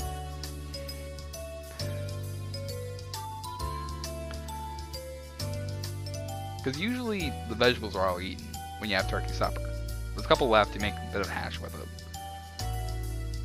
But what you usually is left over is, you know, turkey. Turkey soup. Turkey soup is also good. Though usually if my crowd makes turkey soup, we have like we get like a smaller turkey and just use that for the soup. And if we have turkey supper, then we'll use leftovers to make hot turkey sandwiches the next day. Because, you know, you get like the turkey, you get some just regular old baker's bread. You got gravy still in a little bowl from the night before. You got some stuffing left over, cherry sauce. So good. The ad monster decided to stop the conversation. I should probably just... I'm debating on just disabling the ads on my channel. Like, I get so little from it. Just because, like, I run so few ads anyway, there's not much point to having them. Thanks, Twitch.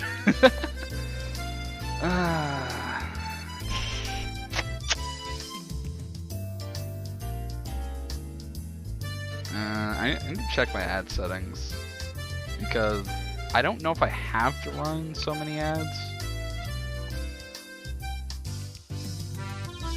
That'll probably give me my Prime when it resets 2 days. You don't gotta do that, man.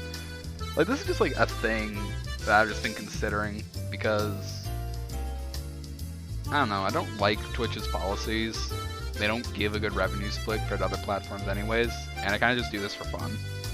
So just one of those things where I wonder if I should just disable the mid-rolls.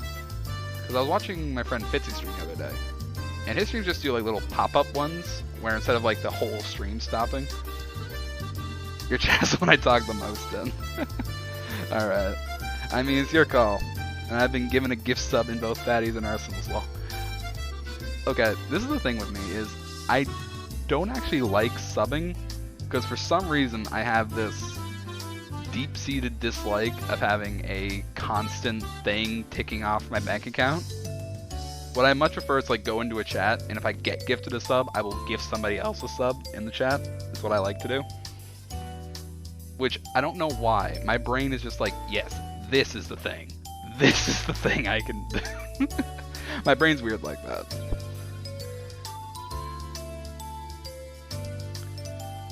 The Bezos bucks. That's true, you got Prime.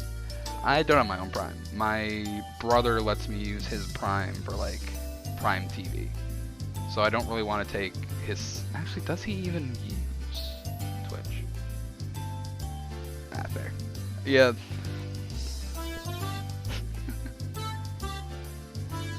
Not fair. Asking. Yeah, I'll bring it up to him. Let's just see what he says. Though, wait. I have my own Twitch account. Can I link my Twitch account to his info? I'm fine. Nah, it's tough to figure out when I'm talking to him again. It's almost 11 o'clock here. He's probably toning down, going to bed. Where was I? Who was talking? Is this Rika or Miko? Who's talking? Which one of you is talking? If you don't have a Twitch account, you can just link it. Alright.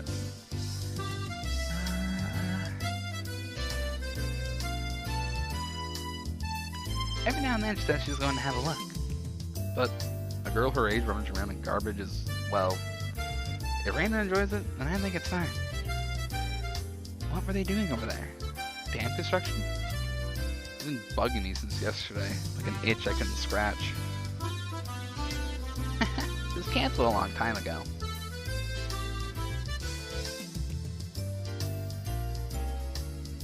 Everyone gathered together and fought against it. Hearing an ominous word like fought come from Rika-chan. Oh, that's Rika. Everyone gathered together and fought against it. Hearing an ominous word like fought come from Rika-chan's mouth startled me. That's right. It was unbelievable.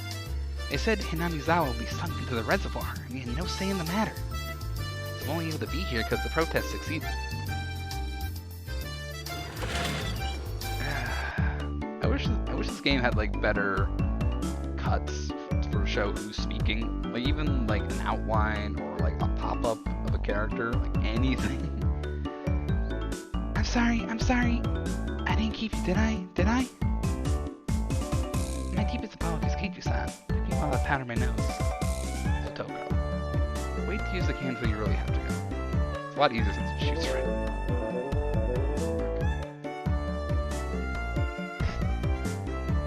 How do you speak that way when maiden of unparalleled beauty such as myself?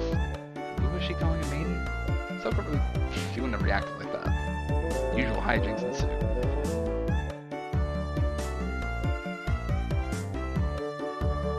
Now then, gentlemen, in accordance with the rules of our society, I bring a point to discussion. Hey, Keiichi Mabaraku, who should be included as a member in our activities. What say you? Raina has no objection. Oh, no wonder the likes of this peasant's up to the task. Me and Toko both approve. The three that Mion had queried voiced their approval. A unanimous decision. Congratulations, Keiichi Mabara-kun. I present you the honor of being allowed to take the entrance exam for our club. Wait, so Miko barely cares about an entrance exam for university, but she has an entrance exam for her club? Start from the beginning. I didn't say I would join. What club is this? What our club does, you see, in order to cope with our complicated society, we perform various activities under different sets of rules. Sometimes they are in your favor, and sometimes they work against you. I'm pretty weak, so I prefer you to sing me out. Let's try to get along. You're so naive, Reina. The law of the jungle is survival of the fittest. This was starting to sound a bit sketchy. So what kind of club was it? To sum it up, it's a club where we play games together. Rika-chan going to answer my question with a pertinent response. Why is the child the voice of reason in this group? Why? So basically, this club put Mion's hobby of collecting games to use, by playing the various games that Mion had hoarded every day. It seemed that, depending on the day, there were prizes for the winner, or a penalty for the person who finished in last place. Now it's clear right now, we aren't playing house here. To treat each win or loss if your life depends on it, alright? What's wrong with just having fun? Don't make it sound so crazy. The first rule of our society, aim only for first place. Going at half-assed is because it's a game is not allowed. Rule number 2 of our society. For that reason, you're obligated to make all possible efforts. The way Toko said it, it sounded like she was saying use any means necessary. Of course, I will do my best too. I'm pretty weak, but I'm trying my best. I knew what they were trying to say. In a game where everybody's aiming for the top, it's rather unsportsmanlike to play just for fun. Alright, then I too will go all out. Actually, question, Jake. Do you know about the, what's it called? The Wasteland series? They kind of became they were the inspiration for Fallout. The most recent is Wasteland 3, where you're in Colorado.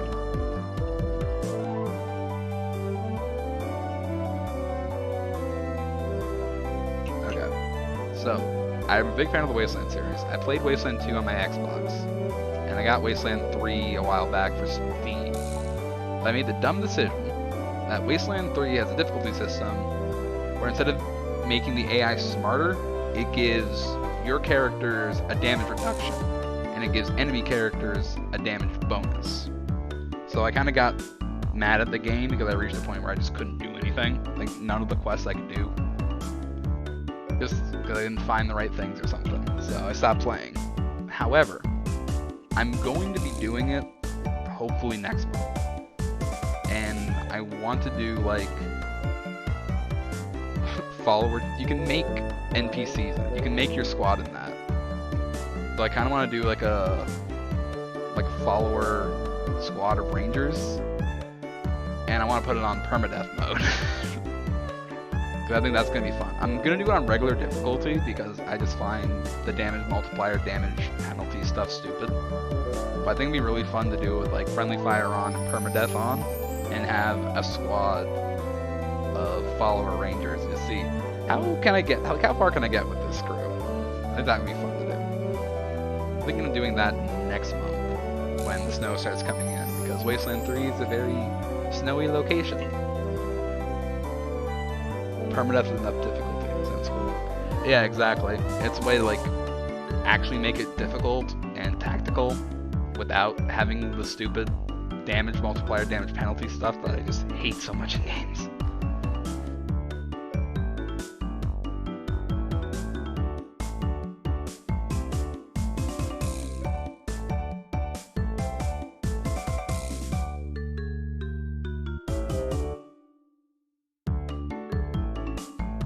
I'm gonna lower the game music a tad. Alright, perfect.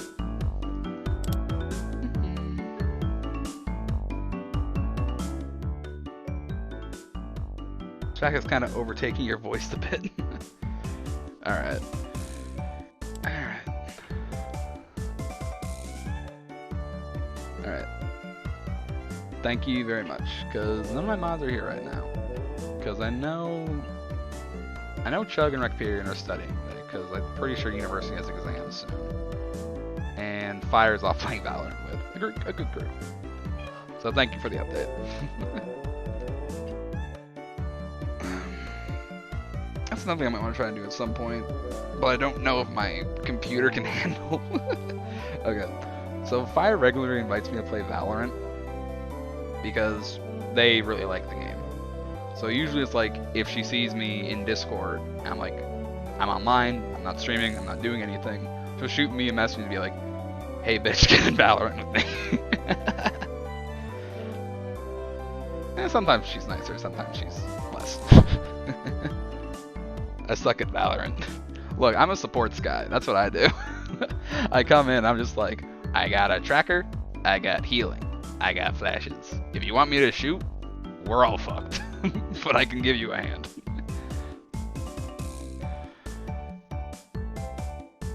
I am better at Overwatch. I've actually never played Overwatch. They have Overwatch 2 now, but it seems weird. Like, the talk around Overwatch 2 seems very weird. Have you been keeping up with it at all? With that, I was finally ready for the rite of initiation. My baptism into the club. Word of warning, K-Chan. Reina can get pretty nasty. This initiation looks like it's gonna be rough. Mion began fishing around in the student lockers in the back of the room. They have the games here at the school. Well, a couple equipment, so I guess that's fine. Complicated games put K-Chan at a disadvantage. So today we'll play a game that you should be familiar with. How about a standard card? Like Old Bachelor. Alright, let's do this. A lot of people are against Blizzard because of monetization, their sexual assault allegations. Are they allegations or are they just true? Because I remember they had to literally change McCree's name because they named him after the executive that was being accused of SA.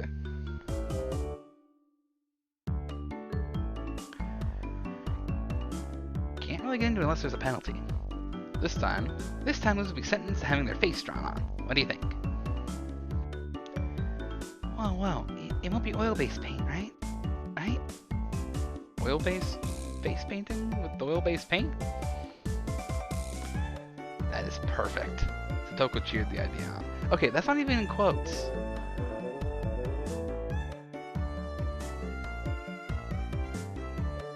The Crucible designer for WoW. Oh, that's what it was.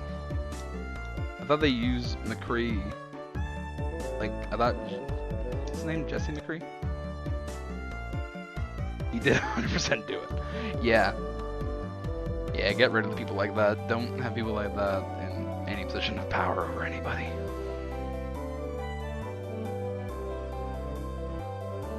Yeah, the monetization is the main thing that I've just heard stuff about Overwatch 2 being like going double down on the loot box system and the battle pass type scenario. They fired him, renamed the character, and paid about 150k after people. 150k? 150k. Is that... Okay, I don't know how much Blizzard makes. Is 150k a lot for them? Or is that kind of just like a slap on the wrist? Like, I guess the guy wasn't like a high-end executive or anything. Slap on the wrist, yeah. Yeah, because, you know, I guess he wasn't a high-end executive, he was a level designer. You know, they still, like, depending on how much the company knew and how long it was going on for, it doesn't feel like a lot to be paid out. Riot Games had allegations too. Yeah, like, okay, this is the weird thing with any game company at this point. Any of the big ones, like, fucking hell. There's so much shit against them. Makes it hard to support AAA. Anything. It's like 5 million! Holy fuck. I mean, I guess the problem with large companies in general, yeah, they become too big to manage, and everyone's like, oh, I have so many people under me, I have so much power, I have so much control, I can do whatever I want, and they can't hurt me. No one has issues with Riot.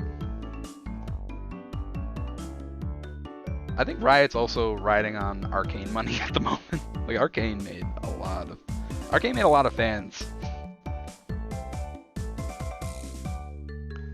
She didn't even flinch at the thought of such a severe penalty. It seemed like she was raring to go. And like this, and I can't lose either. And I'll just cut the deck and start dealing. Arcane, League, Valorant. Yeah, that's their big stuff with Riot. TFT. Let's pop some mobile app in China. TFT. What's TFT? Like, because the thing that comes to my mind is Team Fortress 2. I don't think that's Riot. That's Valve. Oh, Teamfight Tactics, that game. It's another game where it's like, I hear people talk about it all the time, but I don't know anything about it. Old Batch was pretty much the same as Old Maid. There's only one difference. There's no Joker. In its place, one card is pulled out at the start, meaning there will be one card without a match left over at the end. You don't know which card will end up being the Joker. It's a pretty thrilling game. I think I got the card now. Random took out one card, puts it face down on the table.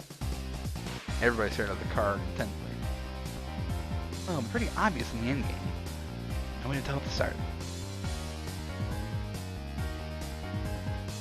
And Diamond Teamfight Tactics, or what's last season? Teamfight Tactics is like kind of chess-based, isn't it? I feel it's not the right term at all, but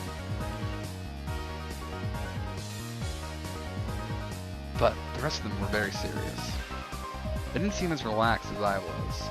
They compared their cards to the one face down, all the while gauging each other's reactions. It was as if they could see what the face down card was. No, it couldn't be. This deck is pretty worn out. No way, can anyone tell by the scratches what the card on the table is? Remember the second rule of our society. Kichi-san must try his hardest to win as well. It's called auto chess, so imagine a combination of chess and deck building games. I have not played Teamfight Tactics. I like chess. I like card building games. Like, I've literally played Inscription and Black Book this season. Those are literally 2 deck building games.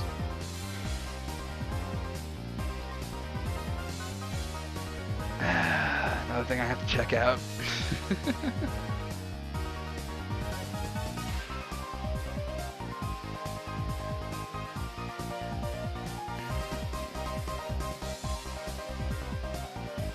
It's got a specific meta right now. It's kind of bleh.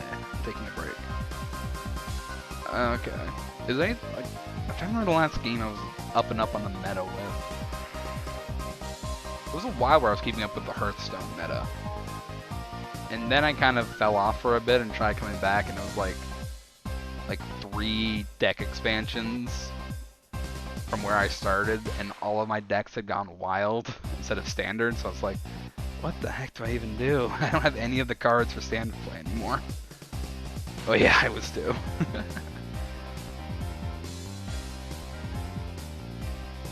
Hearthstone, also a very fun game, but I didn't keep up with enough, and now I'm kind of outpaced. A Mythic and MTG Arena. I've played MTG Arena for a bit. That one I might honestly get back into. Because at least with MTG, I have friends that play MTG in real life. I don't know who plays Hearthstone. Mono Red Rush, baby. What was I doing? I was doing like black-green deck, because I wanted to be a Golgari. I was going Golgari themed. Specifically because at the time I started playing Magic the Gathering, I had a character I was making called Fern, who was a Spore Druid. Brain off, hit face. Fair enough, fair enough. I had like a Spore Druid concept, which never ended up getting played because stuff came up and that game didn't go ahead. But I was making a deck with like Spore Druids and plants and mushrooms, and it was really fun and thematic. It wasn't the best deck, but it was fun to play, and it was thematic. That's what made it fun. Who is talking? The number of cards are quite unique, Kichi-kun. You'll be able to remember them pretty quickly. Said that so matter-of-factly.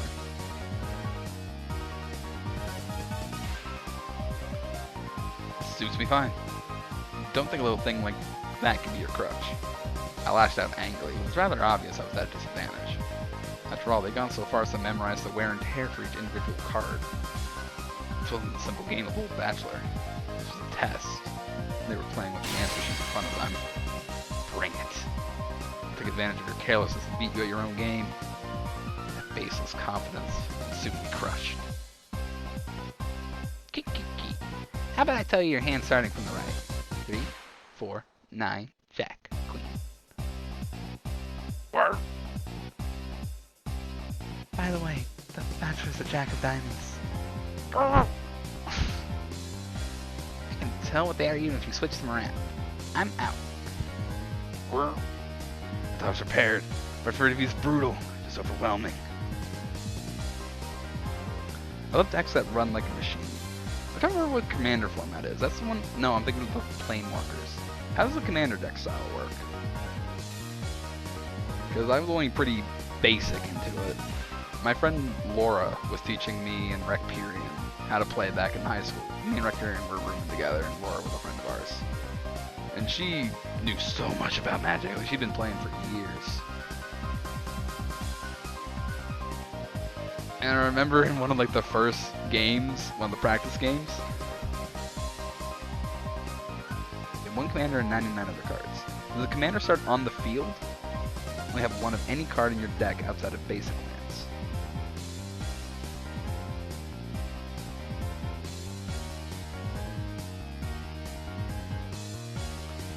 Demons. You're all demons. Reina isn't a demon, are you? Sorry, Kichi-kun. This is the 3 of Hearts. I'm out. Wah! Not even a hint of mercy. Reina, even Rika-chan. These club activities weren't to be trifled with. An alumnus of this club would definitely survive in the cruelest of situations.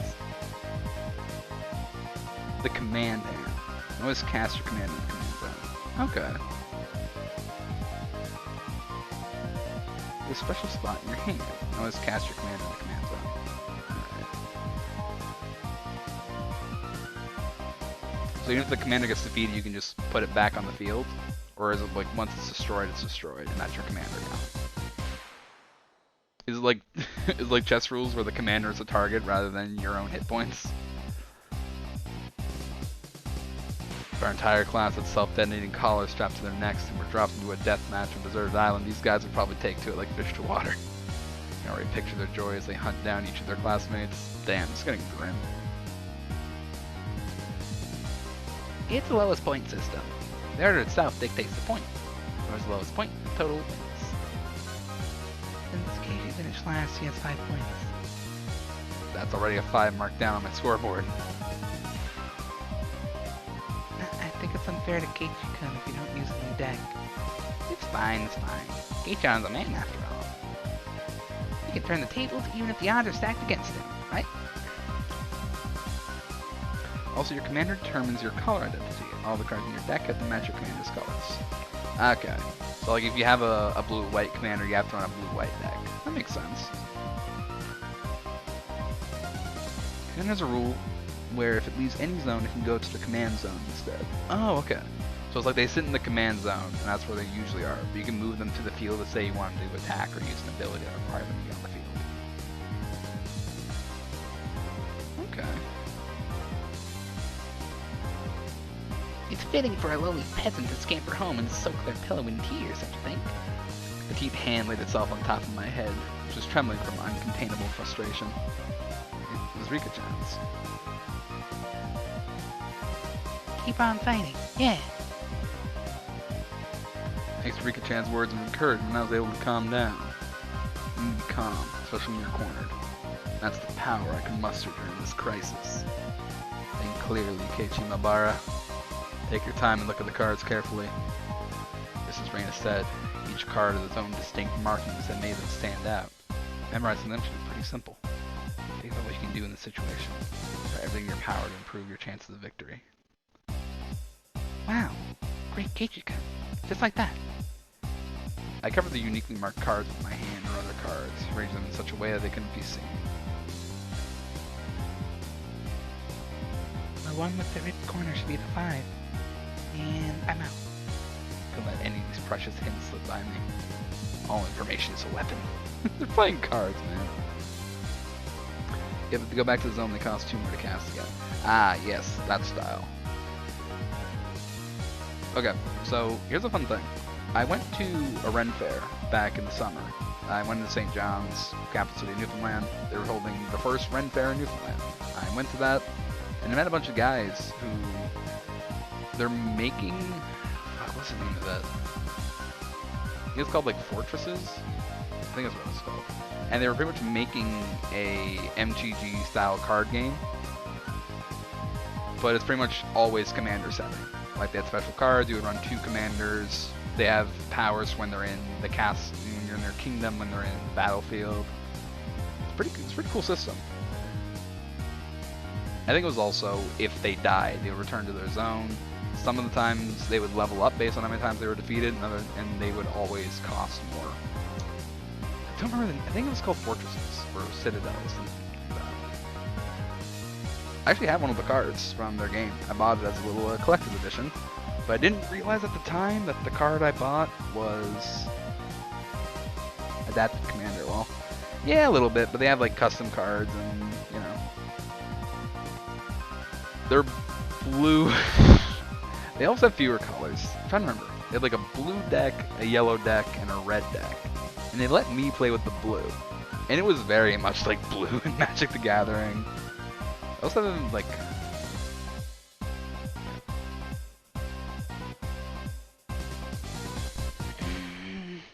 Where's my card? I had a card.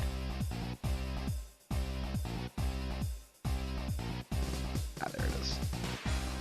They have cool art styles of their cards too, but like I said, I got the card that was marked up.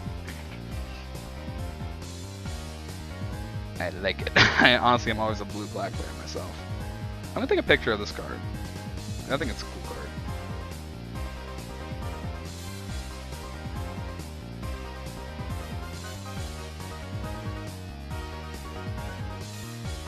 I'll send this. I'll DM this to you, actually. I don't really want to make a full Twitter post about it,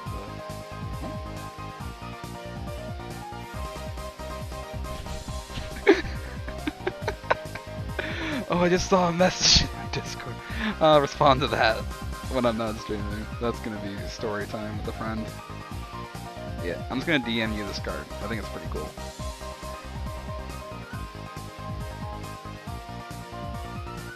Always blue black. That is the one thing with this game, is that, yeah, Kingdoms, that's the name of it. In this game, you're monocolor. That card is Argon the Telekinetic. Elf that guy. Art style is great. Yeah, it's a great art style. Of course, the version I played, where it was kind of like a drafted thing, a lot of the cards had placeholder art. But with the cards that did have art, like Argon here, it looks really cool.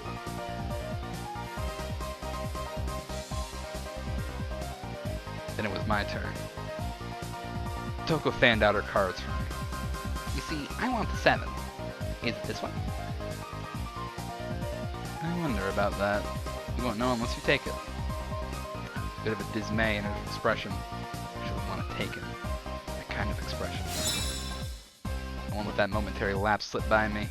I know. It's this one. Got it. 7 of spades. Fear of ooh rang out. What is this? The 7 should be the hardest one of all to tell apart. It wasn't from memorizing the markings. A slight changes in her expression as I was selecting a card were enough. Can't hide it from me, Kei-chan. This marking is the 2 of diamonds. What? She was startled by her own misread. Of course everyone else was too. Wow. It's rare that Mi-chan gets a card wrong. No. Kei-chan, could it be you? They told them apart by different marks. That mark was a nail scratch. So, I put a new one on it.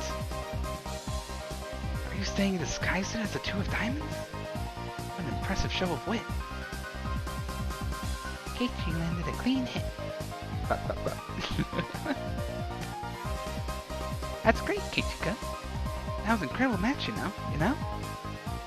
Having defeated the Forerunner, Mion, my brilliant battle left me ecstatic. For by total points, it was already set in stone that Mion would win and I would finish last. I laughed haughtily, letting the tone of my voice carefully get on Mion's nerves. Well, I went into the loser. I'm satisfied one-upping Mion at the end. As for the proverbial slap in the face of Mion, with the top already an ensured victory. And even if Kei-chan gets first place this round, he'll still end up last place overall. Don't you hate that? Of course I do. Let's have a duel. One chance. If you win, then we'll swap first and last place. How about it? You up for it? She fell for it.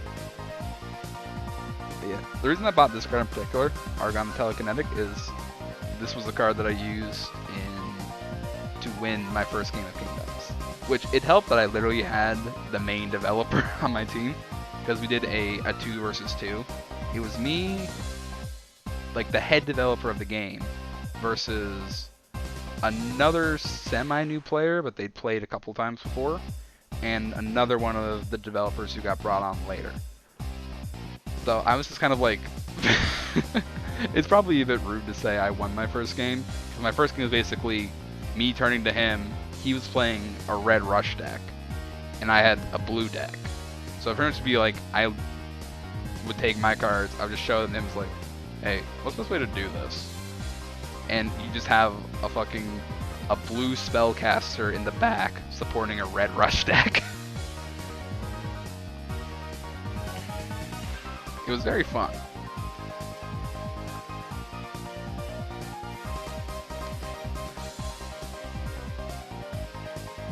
But yeah, Kingdoms.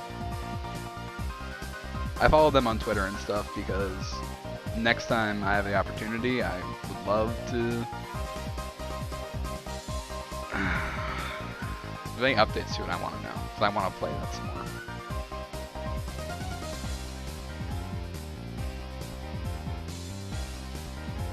A chance for an upset that wouldn't be possible without goading her into it.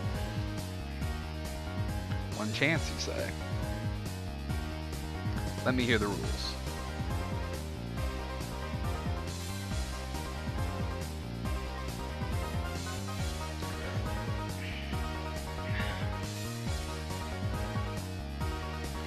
Mion discarded 2 cards from her hand and replaced one with the Joker card that was on the table, and then shuffled the resulting hand behind her back. The card in my right or the card in my left? If Kei-chan can guess which hand the Joker's in, then he wins. You turned around just now, you didn't pull out the Joker, did you? If you lose, I'll show the card in the other hand. That okay? The other 3 gulped nervously at this unexpected turn of events. Alright, you got it. Mion grasped 1 card in each hand and thrust them out to me. First, I need to inspect them closely. The card on the right had no distinguishing marks. I couldn't tell which one it was. Which one? I wonder. Keiichi-kun, be careful. Yeah, of course. This is my chance for a big comeback. Looking closely at the card on the left, I saw a little wear. It wasn't one I hadn't seen before. Ah, that card is... I didn't let that bit from Satoko slip by me. Mion clucked her tongue. I didn't recognize the mark on the left card for the small number that I had memorized. I didn't know what the left card was, but I could tell from Satoko's reaction that the card had already appeared during the game. It's already appeared before, it meant that it definitely wasn't the Joker. Oh, Kei-chan thinks it's the one on the right. Will you choose that one then? Will you? The left card definitely wasn't the Joker. If I trust that theory, then I should have been able to declare that the card on the right was the Joker. Even that Mion's taunting, the one on the right was the most suspicious. It wasn't a bit too rash as I based solely on Satoko's reaction. More carefully. I remember now. That mark, the left card, no doubt about it. 7 of clubs. Okay, this reminds me. So the other day, I was in my friend Ace's Discord, and one of the other people in the Discord, Grammar, they invited a bunch of us to a game called Blood on the Clockface, which is kind of Town of Salem style, where you have an evil player, they have their supporting crew, and you play a townsfolk just trying to get rid of this evil person. And it's an interesting game because it has these different scripts, where not every character class is used based on what script you're running. There was a very interesting script that was almost like Call of Cthulhu style, where the evil entity doesn't kill. However, they're called the Leviathan, and at the end of turn 5, the Leviathan hasn't been hanged by the town. The Leviathan wins. But the catch is, you only have 2 guesses basically. Maybe 3, depending on if you get lucky and you kill a minion rather than a townsfolk. And in this game, I had been given the Savant character, which the way that character works is every day I would go to the storyteller, which was Grammar, and I would say, Grammar, I would like a storyteller consult. And he would tell me 1 true statement about the game and 1 false statement about the game. So as a savant, I'm just here with a notepad of true and falses, keeping track of like who voted when, who said what, who claimed what, and I am just like conspiracy boarding, trying to figure out who the Leviathan is. It was great. I loved that game. I would play that again so fast. Blood on the Clock Tower. Recommend it.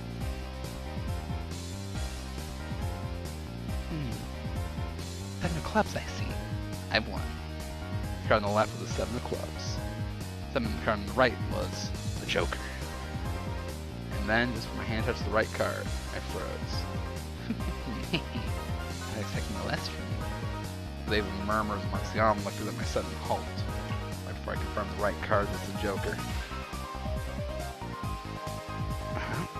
What could Keiichi-san possibly be saying? I mean, the left one is...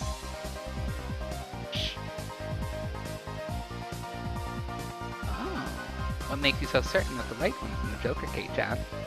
Mion let loose an unexpected question. Everyone else was baffled. I don't know what the card on the right could be. I know that one on the left is the 7 of clubs. Then, doesn't that leave the right one as the Joker? One of them has to be the Joker, right? Yeah, one of those is the Joker, right? Keiichi has good intuition. Huh? Rika-chan, what do you mean by... But basically, the 7 of clubs I discarded that by matching with Sotoko's 7 of spades earlier. Everyone's attention snapped to the discard pile at the same time. The truth of the matter can be discerned from that sloppy pile. So that means Mion pocketed one of the discarded cards and aligned it over the left card. And that means... I see. I get it. This left card is being disguised as 7 of clubs, right? It was the first time since the start of the match that a shadow ran across Mion's expression. I didn't let that slip by. Then, with a grand flourish, I declared it loudly. The Joker is the left one. It was an intense moment. That 1 second felt like an eternity for everyone there. Breaking that silence, the first one to speak was Mion. Being the first president of this club, I've been witness to a variety of performances. Kei-chan, yours is the best. The best of the best of the best. Probably the greatest compliment Mion could give. Mion accepted her defeat, dropping the cards from both hands. My comeback victory. Rika-chan placed her hand on my head, and petting it, congratulating me on my victory. Huh? Rika-chan is... Reina and Satoko gaped at us. They had seen a ghost. Oh, what is it, Reina? It's not as if... Oh, what is it, Reina? Not as if I cheated or anything, right? That's fair and square. Rika only pet someone on the head to console them. Huh? What's the meaning of... That moment, Reina let out a small shriek. Keiichi-kun, this is how it was? You know, Kei-chan, I thought you'd read into it that far. Everyone froze. No, it was just me. It was a gamble. He had just jumped to conclusions like a little brat and I would have lost. It was the answer everyone was certain about. I picked up the card from the losing hand. Kei-chan, you know you should take pride in this loss. She turned it around. That was the card that proclaimed the victor of this duel. The card from the 7 of clubs. Unbelievable. It was 2 of diamonds. There was a setup behind the setup. I just picked the right one without reading so deeply into it. I, Mion Sonozaki, as the club president, do accept Keiichi Mabata's membership into our club. I slumped to my knees, dazed. Everybody let out a round of applause for the excellent effort I gave despite my defeat. The match is now over. Today's victor is me, Mion Sonozaki, and our exalted loser is Keiichi Mabata. Everyone made a commotion, applauding cheerfully. I felt I was bested, but I was so soundly beaten that it unexpectedly felt rather refreshing. When Mi-chan pulled that little trick behind her back, I got excited thinking she's gonna do it again. When Keiichi-san stopped a moment before touching the correct card, I thought he fell for it. He fell for it quite handily. Huh? Hey, wait. All of them knew from the start and still got so excited so earnestly? Everyone got excited to make it more fun. You're all demons. You're monsters. Now then, Kei-chan, it's time for your penalty. Since it's your first day participating, I'll go easy, okay? You promise you refuse to come to school. The other 3 members held down my arms and shoulders firmly. Mion approached, licking her lips. Her right hand went to pull something out of her pocket. That's a felt tip marker, and it's large and oil-based. Okay, here we go. She took the cap off the marker and brought it slowly up to my face. Mine was immobilized. No! No! I let out my death throes.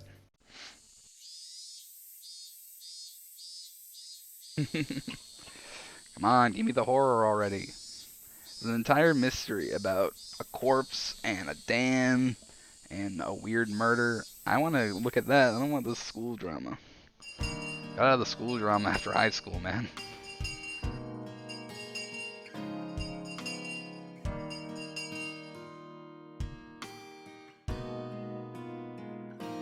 As soon as the club activities were finished, Reina flew off. Probably she should dig out that cute Colonel Sanders that she wasn't able to take home yesterday. So today it was just Mion and me walking home together. Rather rare occurrence.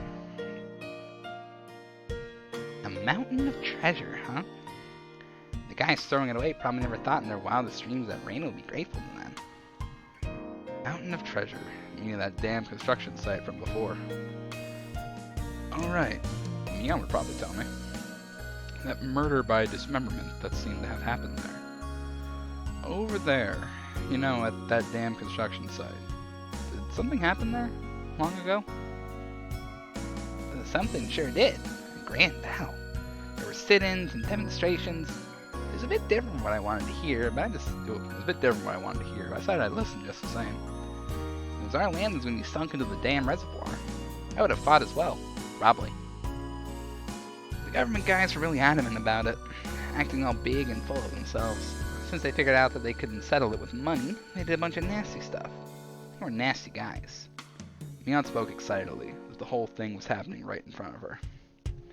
I'm amazed you guys won. You were facing the federal government, right? The mayor and prominent figures in the village all signed petitions. They went to Tokyo and struck deals with legislators, and as a result, the development plan was retracted.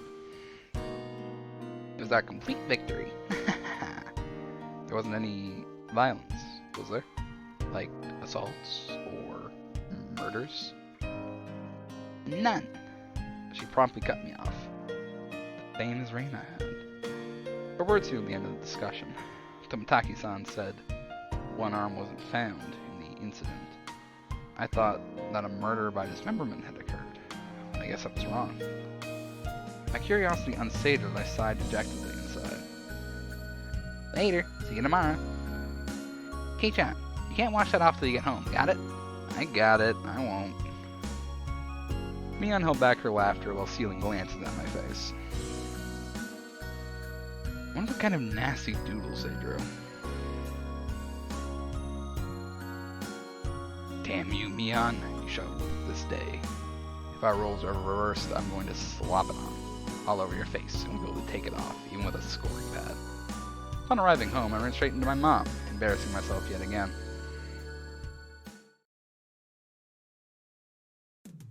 The mood I come home to is already on edge. It's not an uncommon thing in our family. Whenever Dad can't come up with a good idea, it always ends up like this. He stomps around the house with his arms crossed. Mom whispered into my ear, Welcome home, Keiichi. Dad, he's in a bit of a rut right now, so don't bother him, okay? He can't come up with a new idea? It's because the deadlines are so close together this time. Your dad needs time to recharge or it doesn't work as well. Dad's paintings feed our entire family. He runs out of ideas and it's the end of the Mabaras. He's never gone hungry before. Could it be that my dad is a master painter? Wouldn't it be easier an idea taking a walk outside rather than wandering around the house? The theme of the piece this time is in the household, so it seems your dad wants to use this house as a motif. That's quite a bothersome motif. Keiichi, give your room. Looks terrible. Sorry, I'll clean it up later. Come on, please use my room as the motif. Keiichi, there's still some time before dinner. So please go take a walk or walk out back or something. His bad mood is only temporary. As soon as he gets an idea, his mood improves and he starts humming. Till then, it wouldn't be a bad idea to just go take a walk so I don't aggravate him further. Well, I guess I will then.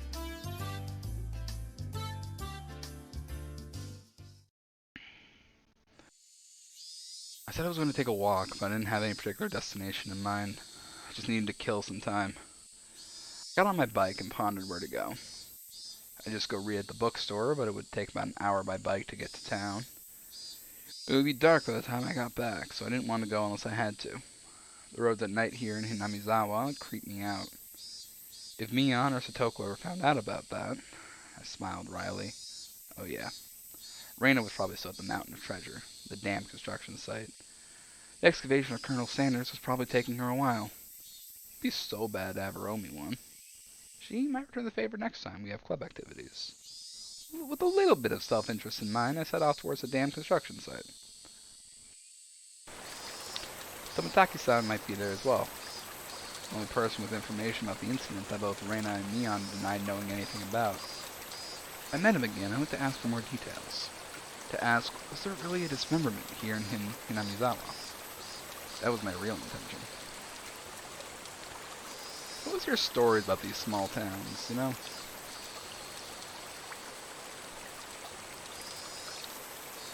Where they're so small, if the community agrees something should be done and someone should be punished for it, it's pretty easy for a small group of people to be, no, nothing happened here. They're all like those stories of little cults and stuff pop up from.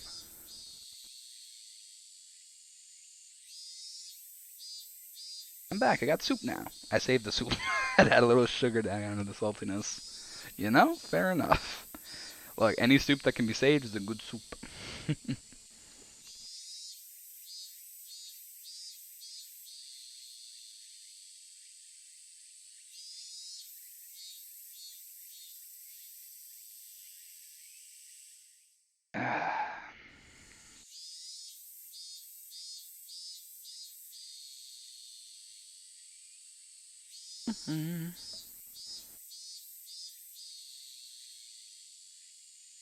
Oh, what's this? I should probably check this message.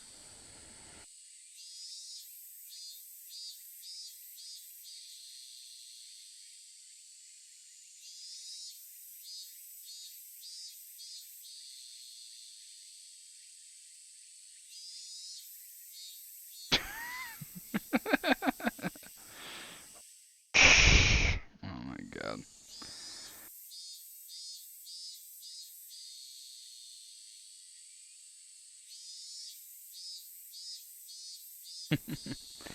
Relatable memes, always good. Also, the out of water made it have more to go around, so I have dinner for tomorrow. Sweet. Look, it's always a good day when you make enough food to have leftovers the next day. Leftovers are great. Never deny leftovers. I spotted Raina struggling up on the slope of the garbage pile. It looked like Colonel Sanders was lodged in there pretty firmly. It didn't look like Raina would be able to excavate him by herself. Realizing that Tomotaki-san wasn't around, I began climbing up the slope unsteadily. uh... Oh, Recrean's calling me out. He sent a post on Insta that I just wanted to check. He's right with, boy, ain't you streaming right now? Stop this. Oh my god. It was funny. I wanted to see it. Especially soup. It instantly becomes more flavorful the second day. Exactly. Look, there are some things that are just better as leftovers, you know? Soup? Soup is fucking great as leftover. Leftover veggies? I don't know. Vegetables really lose flavor, I find, when you put them, when you freeze them again after they've been cooked. So that's why if there's vegetables, I try and eat like all of it first day around, so I don't have to eat them for leftovers because they are not good as leftovers.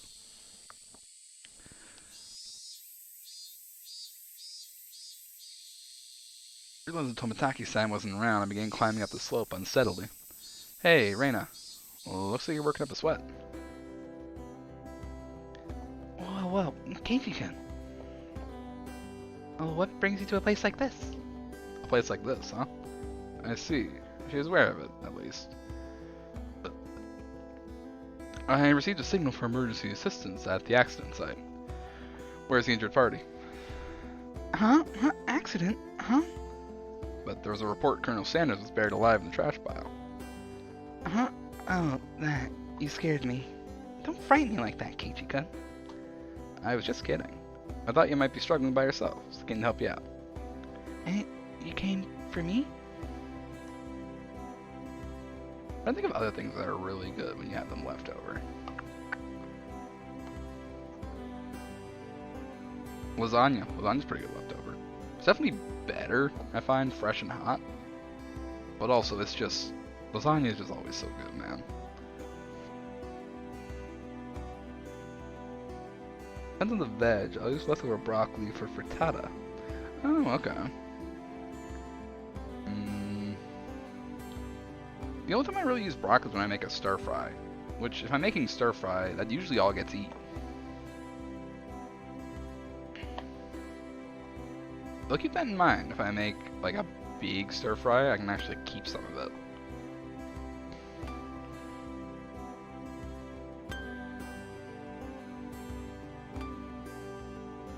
Well, I filled my quota for today. If I don't see Raina blush at least once a day, then I'm not getting my daily required nutritional intake. Just kidding. You're embarrassing me now. So, huh? What part was the joke? What part was it? I just ignored her bewilderment. Okay, I move out of the way. So where is Colonel Sanders? Sorry. Can't you see him in that gap? He's really buried in there. We're gonna find an arm. The Colonel Sanders was sideways, surrounded by boards and other construction materials, like they were caging him inside. According to Reina, it wasn't like this yesterday. Seems though another illegal dumper came yesterday, dumped again, and now he's buried like this.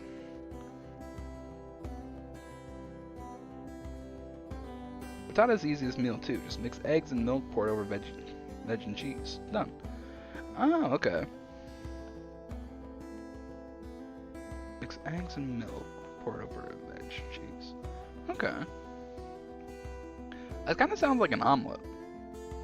I mean, I don't have broccoli and omelet, but you know, milk and egg, mix it up, a little bit of salt and pepper. Make an omelet out of that. Stuff it with ham, cheese. Because this is... I haven't had a frittata. Just comparing it to what I do now. You're trying to move this pile all by yourself?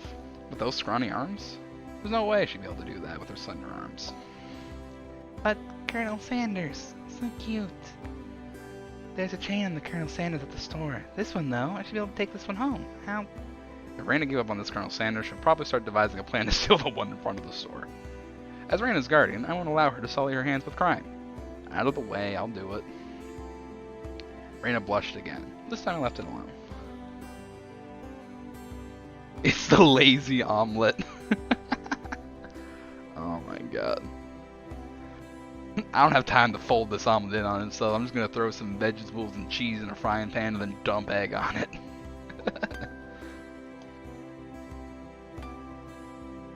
The pile was enormous. Also, the more days we wasted, the more likely another illegal dumping would occur. If we got buried any deeper, there would be nothing that could be done. Keiichi-kun, I'll help too. Let me help. You just get in the way, so stay back. Pulling out scraps, bending them, tossing them aside. Quickly became covered in sweat and dust.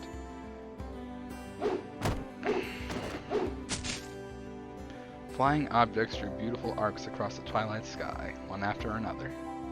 Lumber, timber, plywood. Damn it! No matter how much I threw out, there was still more.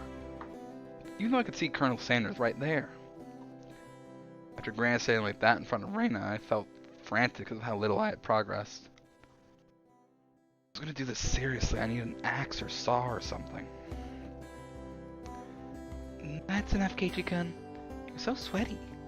You don't have to try so hard. I'm just doing it for you, Reina. Don't worry about it.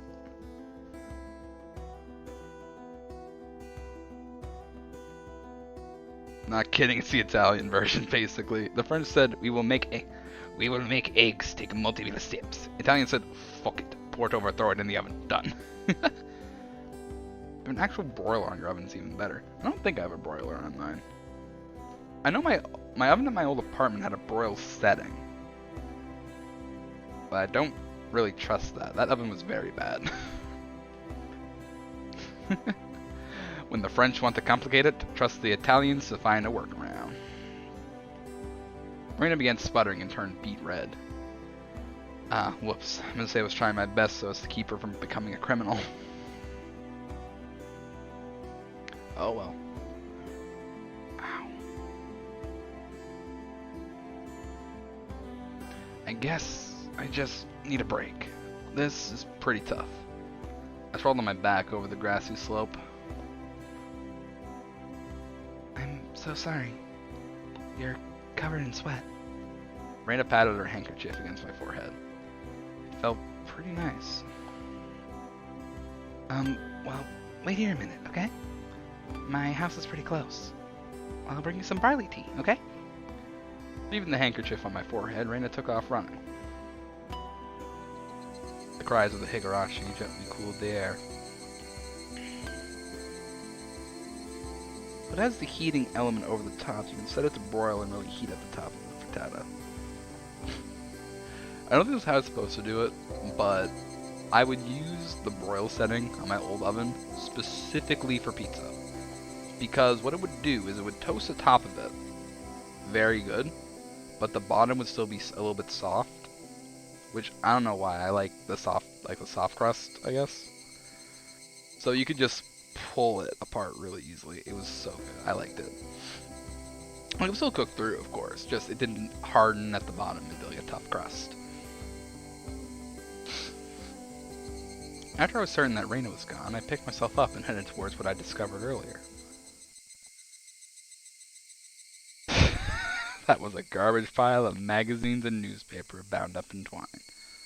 Unless I'm mistaken, I believe it was around here. There it was. They were bound stacks of not-so-reputable tabloids. They were stacked chronologically, going back quite a few years. Quite a disturbing incident. Seems they haven't been able to find one of the arms, you see. Just as Tomitake-san said, then undoubtedly there would be mention of the murder. These are troubled times. There's no end to these sickening incidents. A large part of society drawn in by these incidents as well.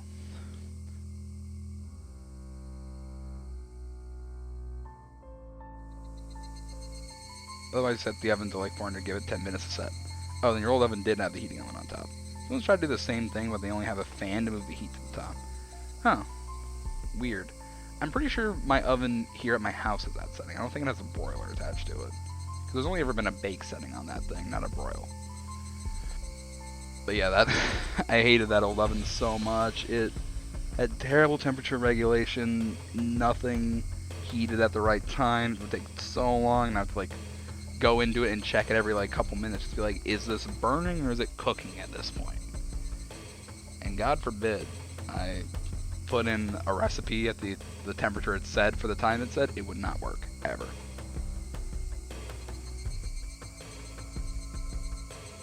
Those broilers dry out the bottom at the same time. Okay, so not particularly good. So it had to be recorded somewhere. I unfastened the packages and opened the rain-soaked pages carefully, looking over the table of contents. Not here. Next one. Not here. Next one. It was hard to search, and I didn't know when it happened. I didn't know who the perpetrator or the victim was either. I only knew it had happened here. I looked up every so often, checking to see if Reina had come back or not. Wouldn't want her to see me gawking at a dirty magazine. But it wasn't just that. Both Reina and Mion said they didn't know. But it happened without a doubt. As long as Tomitake-san wasn't lying. Then if both Reina and Mion... Ah, yeah, there was. If they had just said that, then I wouldn't have gotten so hung up on it. An incident that neither Reina nor Mion wished to talk about. Trying to uncover it after they tried to conceal it out of good intention. It made me feel like I was acting against my friends. Inamizawa dam worker lynching. Murder by dismemberment. Here it is. The featured article is in the back. I assume that there was a photograph in the colored pages at the front. The pages of the featured article were stuck together and weren't easy to open. Reina could return at any moment. Feeling rushed, I gave up and opened the photograph page. The police investigators were carrying a body bag, and newspaper reporters were all bathing it in camera flashes. The image was blurry and hard to understand, but I could definitely make out the headlines. Tragic nightmare at the Hinamizawa construction site. Lynching and murder dismemberment. The victim was a site foreman. He had assaulted his assailants daily with an explosive backlash from his daily actions. It's a horrible image to see the site foreman as it happened. It really did happen. I seen the details from the next page. I turned the page without pausing. On it was... The assailants butchered the victim's body with hatchets and pickaxes. Used an axe to split the cadaver into 6 pieces. The head, arms, legs, and torso. I could understand just from the headline that it was just too terrible an incident. Normally a lynching is just assault and murder, right? Dismemberment with hatchets and pickaxes. That wasn't a lynching. It was a merciless killing to the letter. A brutal murder. Done by a group of people. With hatchets. Pickaxes. With an axe.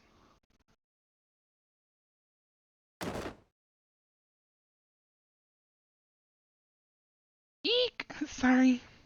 Did I startle you? Did I startle you?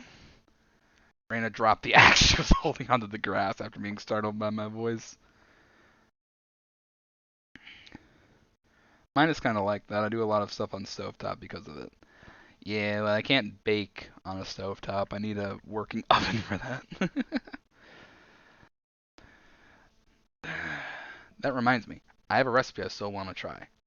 I'm hoping to try it over the weekend, but I have a recipe for these biscuits that in Newfoundland we call them jam jams, which is basically you do a baked cookie, like how do you have an Oreo, but it's baked rather like baked pastry rather than like hard biscuit. And you just put a little bit of jam between them, and you put the two halves together, and then you have a jam jam. You can get them in like store packages and stuff, but I have like the strawberry jam, and I have all the stuff for that recipe, and I want to try it. I'm gonna try making them because I've had them. I got the recipe from this really nice woman who I knew back where my old work was, and I really want to try her recipe because they were so good when she made them. So I want to try and make them myself.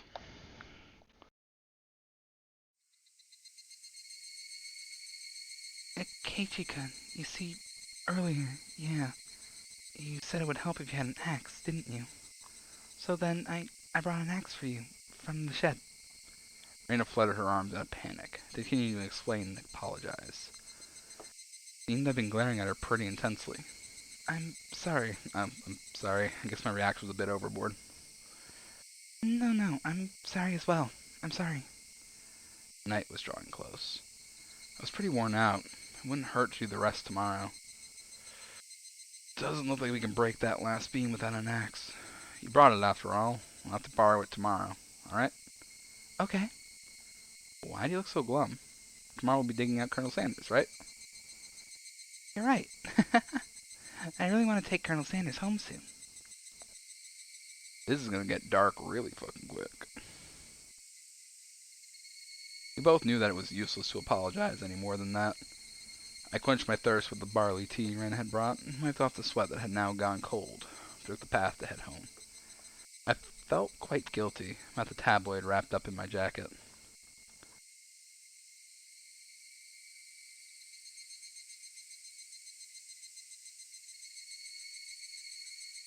Okay, it's a weird thing with this visual novel. I haven't had any prompts to, like, choose anything yet, and I don't know if Higurashi is the type of game where you can do that. Give new tips. Hinam's Dam Project, special tabloid report. Even unlocked one man's trash. You know what? I'm curious. How many achievements are in this game? There's 14 achievements. I got 3 of them.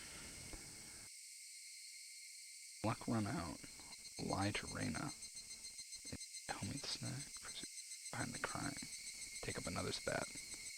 Falling on deaf ears.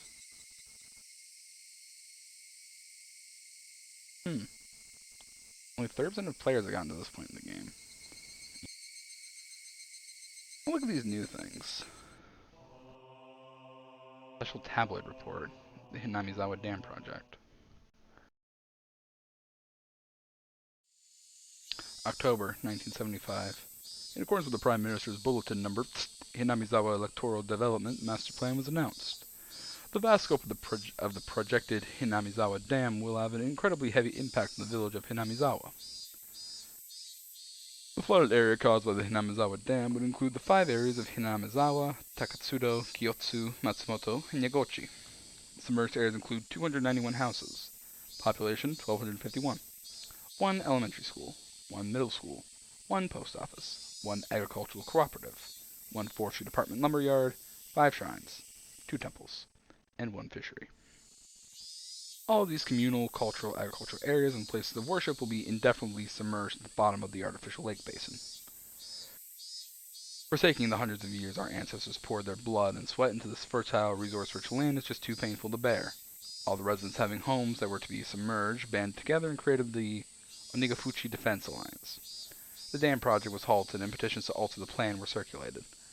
The citizens sought peaceful negotiations, but the government and its puppet company openly refused. Performing unspeakable, heinous acts, they quashed the democratic actions of the villagers. But the villagers did not falter. Instead, they banded together even more closely and steeled their resolve to protect their homes to the death. The continuation of that frightening Hinamizawa Dam construction project is still stalled as of today. The villagers understand that the stalling was caused by sublime power through unity. They understand that this fearsome plan has not yet been fully withdrawn. The Onigafuchi Defense Alliance has been dissolved after it did its part, but the feeling of unity it garnered have not yet been extinguished.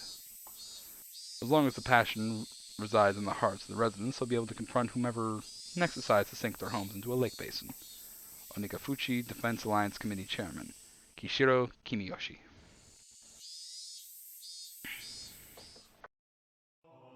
Tabloid report.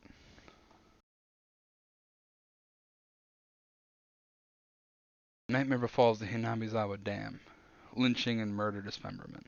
In month of stay in prefecture at the Hinamizawa Dam construction work site in Shishinabone City, a bone-chillingly gruesome murder dismemberment. Even though this case has shocked the archipelago, the police will give no detail on the case, exactly what happened at the Hinamizawa Dam. They probably didn't mean to kill him at first, but as the victim resisted by swinging around a shovel, the rest of the perpetrators armed themselves in return, and it quickly escalated to homicide. So said the aforementioned investigator A. After this bloody tragedy was over, they were left with a body which nobody thought was alive. San had tormented the suspects daily with his rough behavior. At first, it was meant to be payback. All the perpetrators were horrified by their deed, and one even turned himself in to the police. It was the de facto leader of this group who suggested hiding the body. Reluctantly at first, they soon began to think they did not wish to be caught.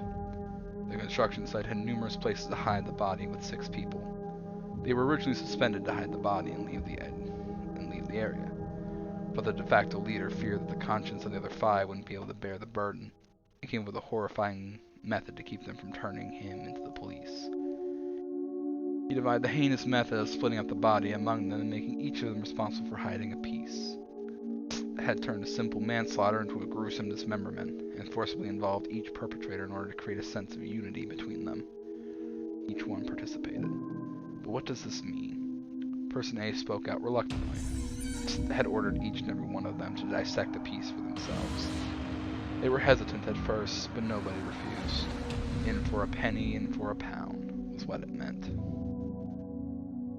Thus, an unimaginable bloody ceremony began. The perpetrators wept and vomited as they performed their gruesome task. There was one person who stubbornly refused, but threatened them, saying nothing would change if someone else ended up dead. He gave up in his objections.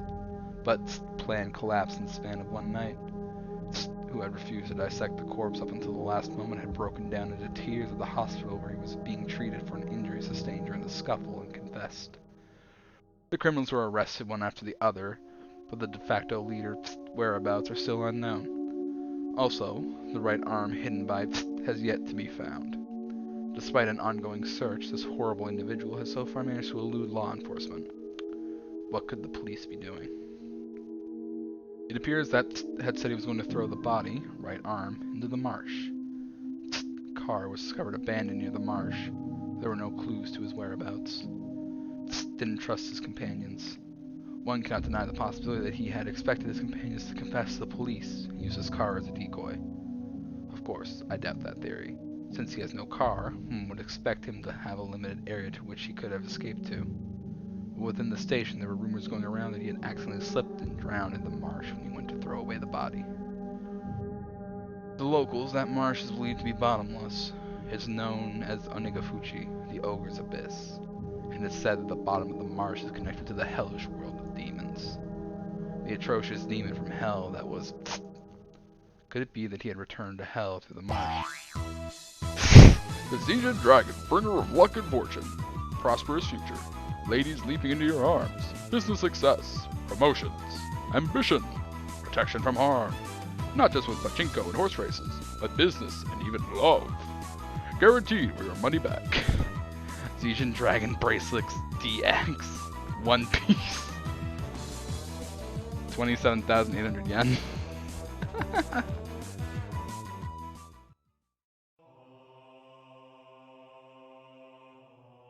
I have 7 friends with different tabs all streaming at the same time. Yeah, that's what happens when you're on Twitch. Just so many people streaming all the time.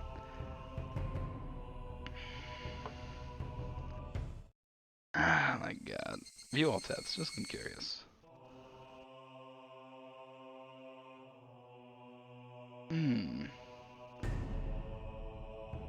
I'm looking at the tips that interest me. Like, these two don't really interest me at all. And this one is kind of interesting. That's what happens when you want to support everyone.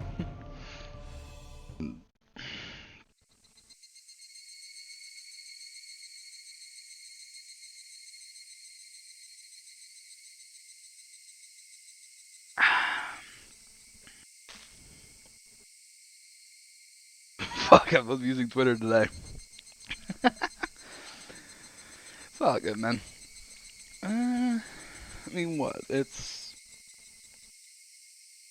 like 7:30 for you, I think, with your time zone. I still got time to do some Twitter shenanigans. 49. Almost 3 hours. The function of the school as an educational facility is very questionable. Our PE class is exceptionally disorganized. The only things we do together are the warm-ups at the start. The teacher isn't even there after that. All we do is play together. No helping it. Everybody's different age or gender. The only rule is that we have to stay on school grounds while exercising. All the little kids were gallivanting about. Well, certainly being active. They might be getting plenty of exercise, but The Board of Education probably completely forgot about this school. Sorry to keep you waiting. We're all together now. What shall we do today for PE? alright. We have all of our members gathered now. Now then, class rep, what shall we do for PE today? What shall we do? Mian harumphed and crossed her arms haughtily, surveying the area. Explosive power and endurance. There are no friends in the world of sports. Everyone is a rival, so that you can trust as your own body. What the heck do you mean by that? You really read too much manga. I quip without missing a beat. And so, we're taking lessons from history. The tried and true king of all outdoor melee events. Let's play tag. It was quite the adorable choice to make after playing it up so much. Just what I was hoping for. That Thunderhead Casey-san should be the first one to be it. I won't be beaten. I'll try my best too. You can't beat me. Are you guys also into it? The third rule of our society, you must partake in the game, enjoying it without question. Then this counts as a club activity? Everyone smirked at each other. They all seemed pretty confident. I'm a man. Physically, I should be able to keep up with any girls my own age. Regardless, Mion and Satoko looked like they were aiming for victory, and Reina was looking at me as if pitying my disadvantage. Fine. Tag. I'm in. My yell echoed across the school grounds. Here are the rules. Anyone who was able to evade being tagged before the bell was a winner. We didn't switch who was it. The ones who were tagged by it also became it, so the number of people who were it could increase exponentially. The endgame would become a hellish siege. They call the version we're playing here zombie tag, you see? I see. Anyone affected by a zombie turns into a zombie. Why do you make it sound so scary? I wonder. As soon as I catch Reina, I'm gonna tear out her entrails if she's still alive. Oh, that was cagey. Fuck, again. I hate that they need to have some indication of who's speaking. As soon as I catch Reina, I'm gonna tear out her entrails if she's still alive.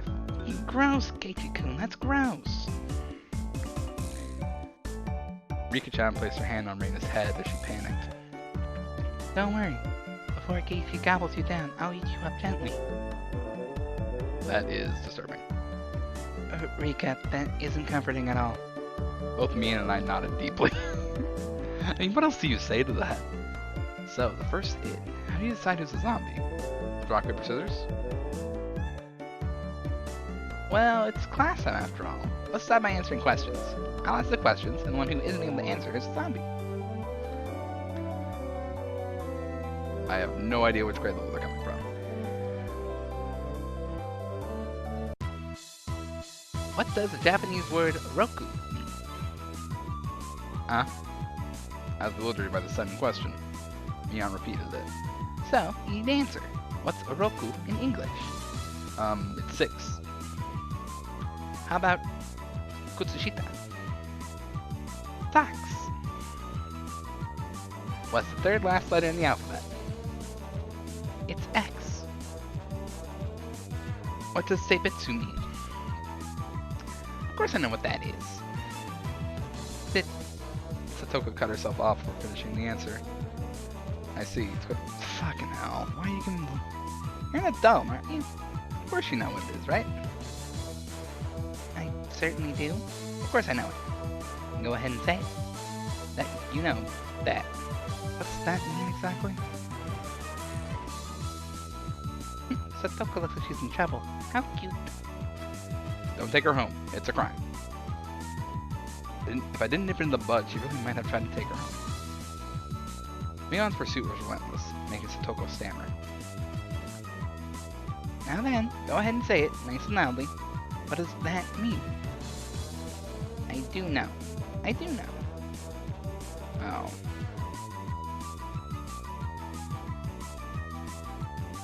What? What? That means a person, thing, idea, action, or event which has been previously indicated in context.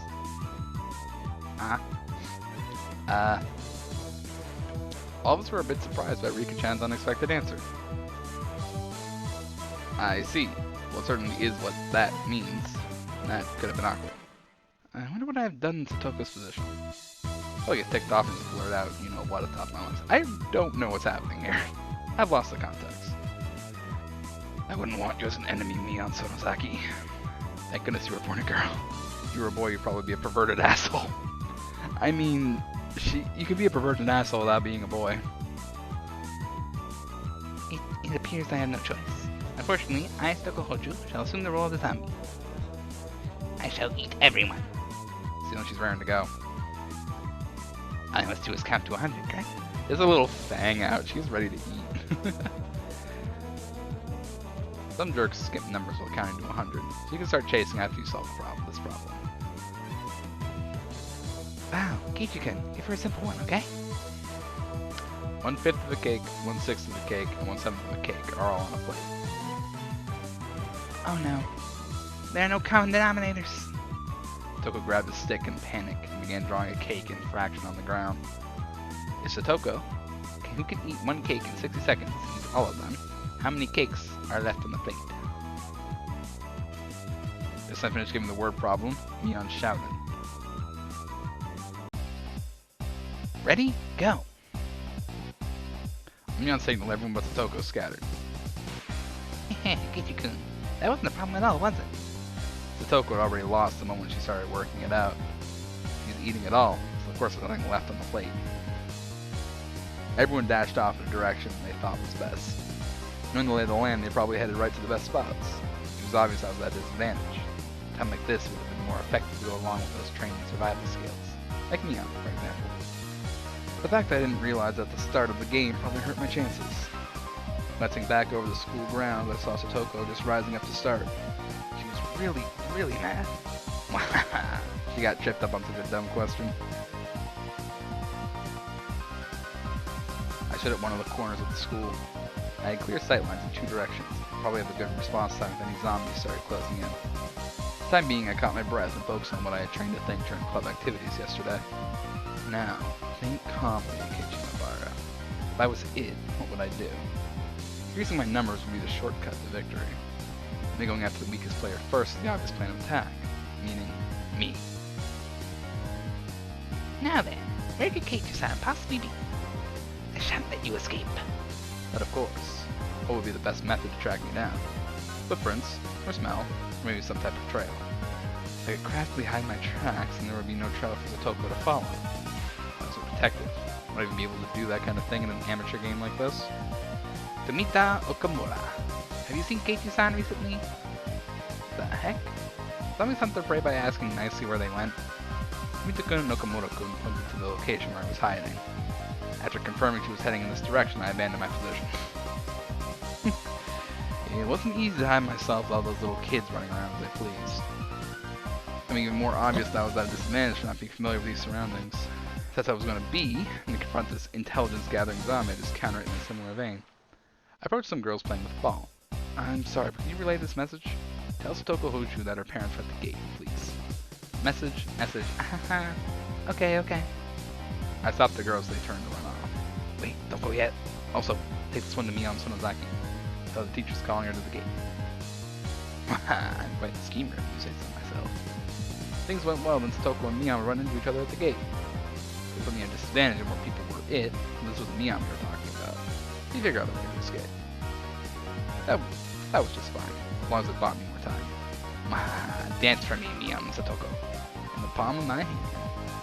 Having my fill of playing the con man, I looked for a place to hide. If you think about it logically, I'd only bought myself a scant amount of time.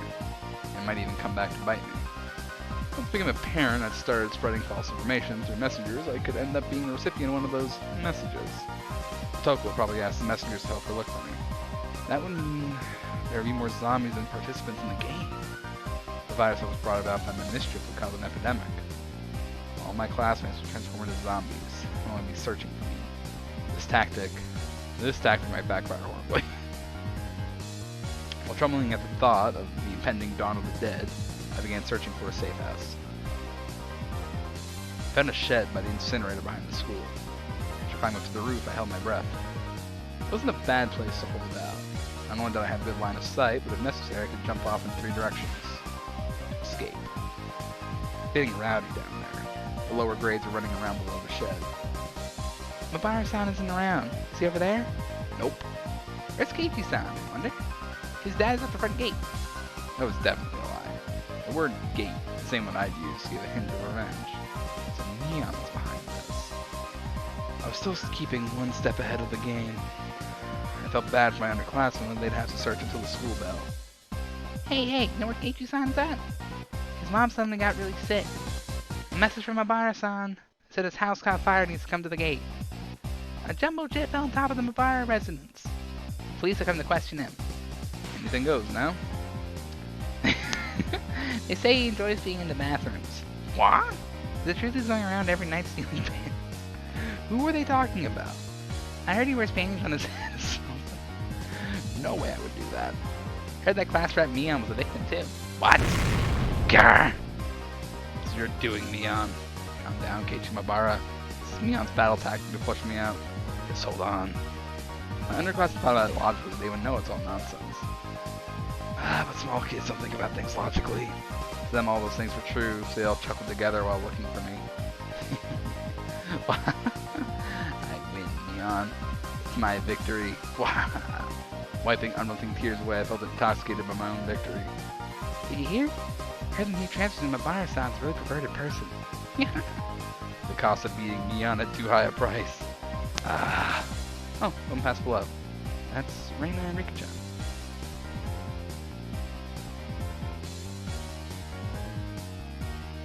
Rika-chan, you're still okay? I'm getting by, somehow. Seems Mi-chan is it as well. Mion. Couldn't be. She become it because of my little strategy? Let's confirm that Mion was behind this relentless message war. Then, this wasn't good. Rather gotta wait for Mi-chan. It's Toko-chan. Toko is searching around the pipes. She'll be safe here for a while. And hearing that, I breathed a sigh of relief. While Reina was slumped on the ground, breathing heavily, Rika-chan started creeping up to her. Rika-chan was only making noise when she walks. That's strange. Couldn't be. Whoa! Rika-chan! What is it? Huh? Don't worry. I had never seen Rika-chan smile so creepily before. Why are you coming closer? Why? Rika-chan isn't a zombie, is she? Don't be scared. I'll be sure to eat you gently. No way! Rika-chan, no!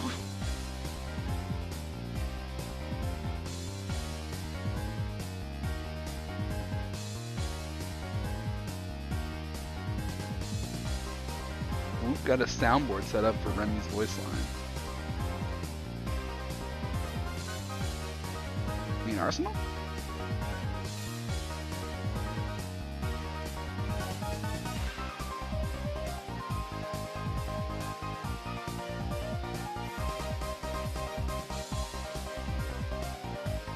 In the Discord, or where's this announced? Reina was pressed against the wall and Rika-chan lurched forward with both arms out, just like a zombie. Reina quaked with her back pushed up against the wall. at a surreal scene of horror. Oh yeah, Arthur did some lines for Remy for my campaign. Yeah, didn't he? I think you mentioned, didn't he have like a little appearance in your game at one point? I thought I remember your players talking about getting a little visit from Remy. Ah, yeah, there it is. Did Arsenal hop in for that, or were you just kind of acting, like playing his character for him? I don't remember that part. Raina quaked with her back pushed up against the wall. It's about a surreal scene of horror, like one of those zombie breakout videos you'd see. At that moment, Raina's eyes met mine. Keiichi-kun, save me! Zombie Rika-chan turned 180 degrees, exorcist style, and glared at me. Found him! I see Kei-chan! Mion popped out from behind the cinder block wall around the garbage dump, also seeing where I was. What just was only advantageous was when there was one zombie. Being stranded was not as good. Said you located Keiichi-san? I could tell that Satoko was rushing my way. Seen that Rika-chan had let Reina escape, and now she was baring her fangs in my direction.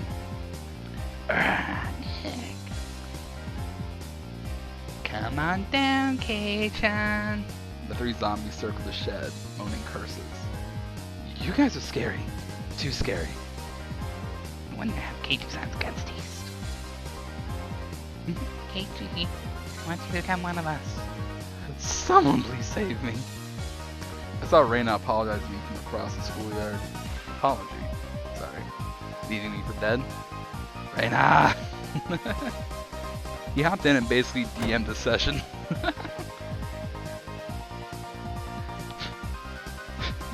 I don't know why. I like the idea of like a literal devil popping in just like, hey, Magic Man, take a break for a second. I'm gonna run this now. I am the DM now.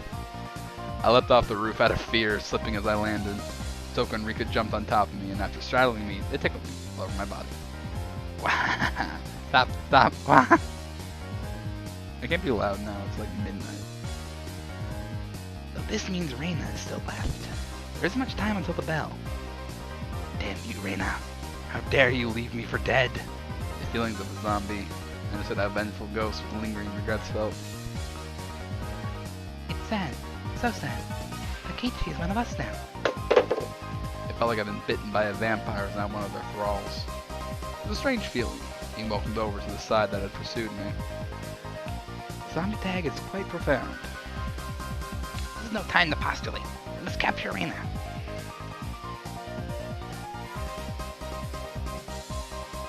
The principal's walking down the hall.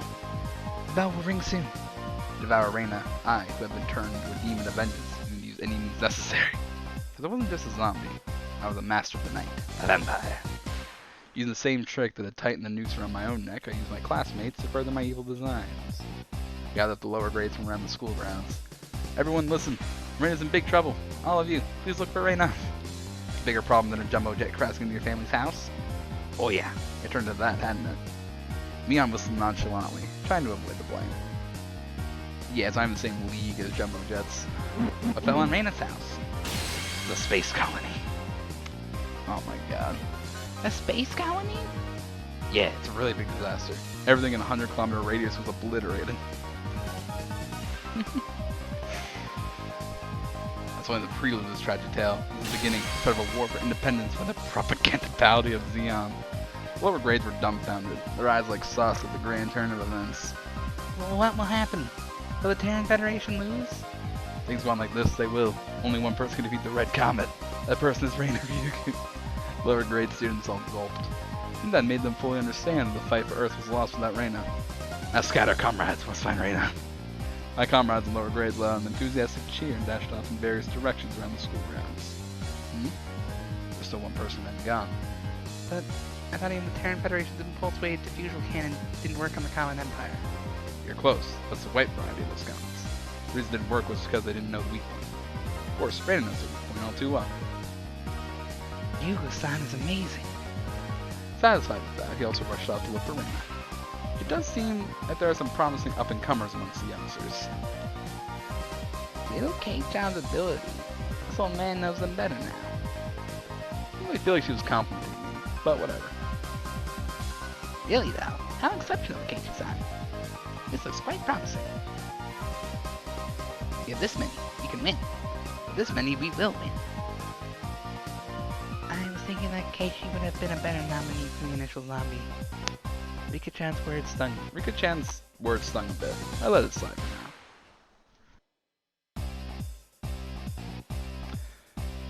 Also, I'm getting more royalty-free music.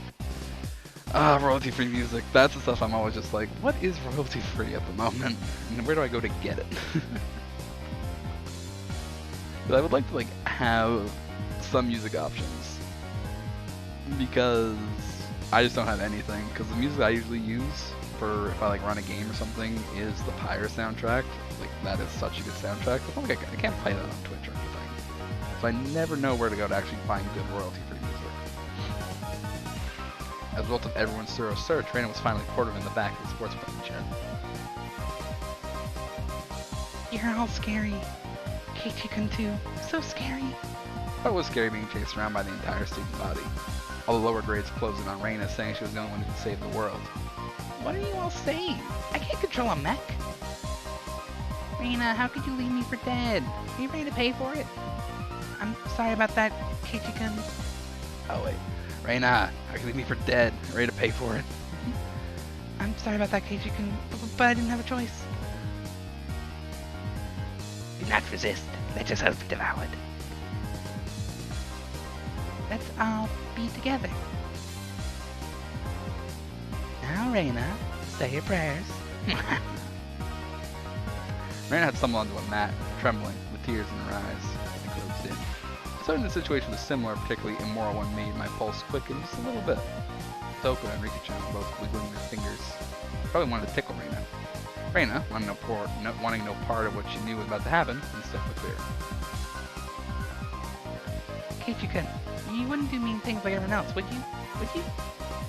I wonder. How? Now then, are you ready? Okay, how's this Keiichi-kun? She made she resigned herself to her fate, and my heart skipped a beat. I believe that Keiichi-kun won't do horrible things to me. Body won't move. That'd be some sort of anti-zombie mantra. The second my sense of reason chimed in, the beast inside me tightens. And there goes the bell.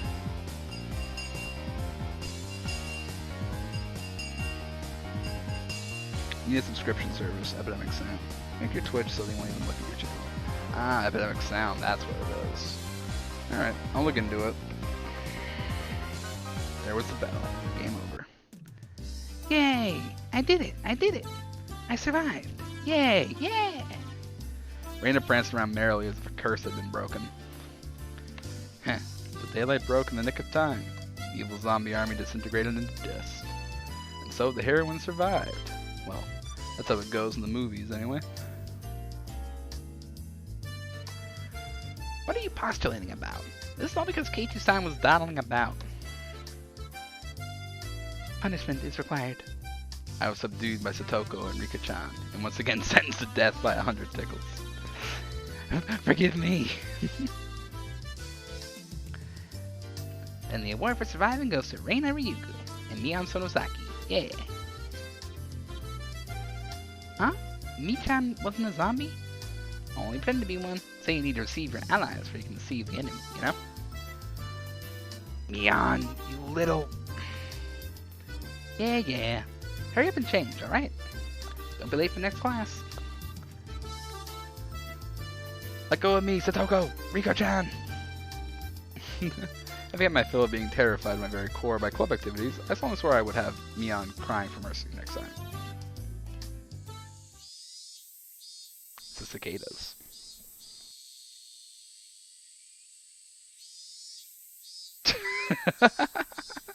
You know I had to come through for the Higu stream even though I'm a dead man walking. What to say? It's fucking midnight. What are you doing here, man? Like, with how you told me your day's been, I figured you would have just conked out by now.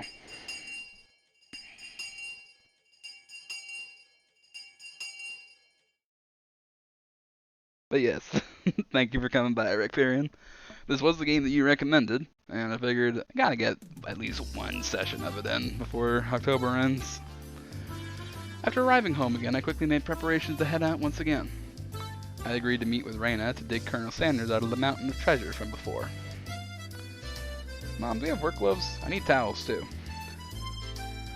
Aren't they in the shed out back? The towels are by the sink. Alright, now I was all ready. Looking at me, my mom stared quizzically. What's going on, Keiichi? Where are you headed to in that getup? They come to dump again illegally, he'll be buried completely. It's impossible to dig him out. IDK, bro, I'm fighting for my life.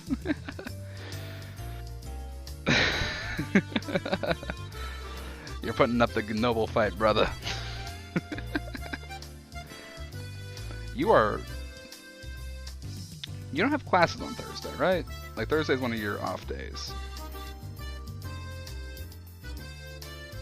I think I remember your schedule, right?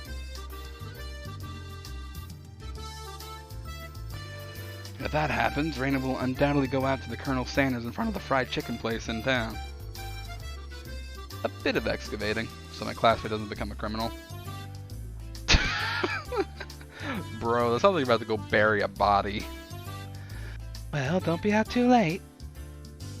Mom returned to the kitchen with a puzzled expression still on her face. Now it's my full tilt day. Good lord, man, you should be going to sleep. Cutting through the woods is a shortcut to the dam site. I ran into someone. Hey! It was Tomitake-san. Probably taking pictures of wild birds again with that precious camera of his. Couldn't be that all he took pictures of was handsome young men in the twilight. Hey, long time no see.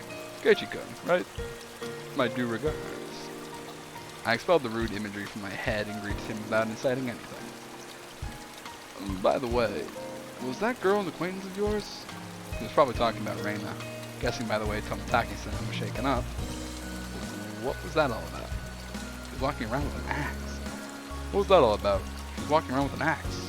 She was laughing with a huge smile across her face. That was Reyna, without a doubt. Built diff.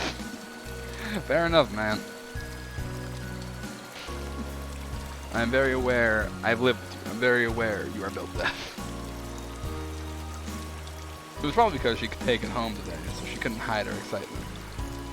I hid myself because I thought it might be dangerous. Should I call the cops to be safe? Well, it certainly would be quite the spectacle for a girl of her age to be roaming around with an axe. Mitake-san's reaction was the epitome of logical. Yeah, it's fine, it's fine. Just leave her be. She's just wandering around looking for more victims. Tomitake-san was alarmed by my crass response. It was probably hard for normal people to understand Reyna. I just tossed a bunch of BS out there. If you were to be killed out here, she'd probably be the one to do it. Try not to snoop too much around here.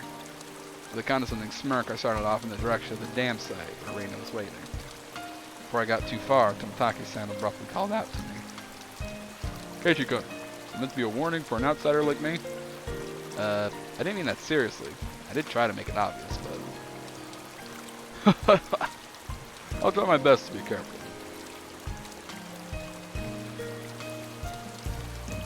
Not like the photographer, man. That man is built different. Yeah, that man hits the gym and probably has military service. He has dog tags. I mean, I know you don't need military service to have dog tags. You can have dog tags for any reason. Like medical, aesthetic, actual military service. But like, come on. He looks ex-military. He has like the camo pants. He's built as fuck. Leaving only those words behind, Tomitake-san turned around and left. I didn't really mean to call him an outsider. And I wasn't really implying anything when I said that. It was only meant to be a joke. But it felt like I'd said something bad.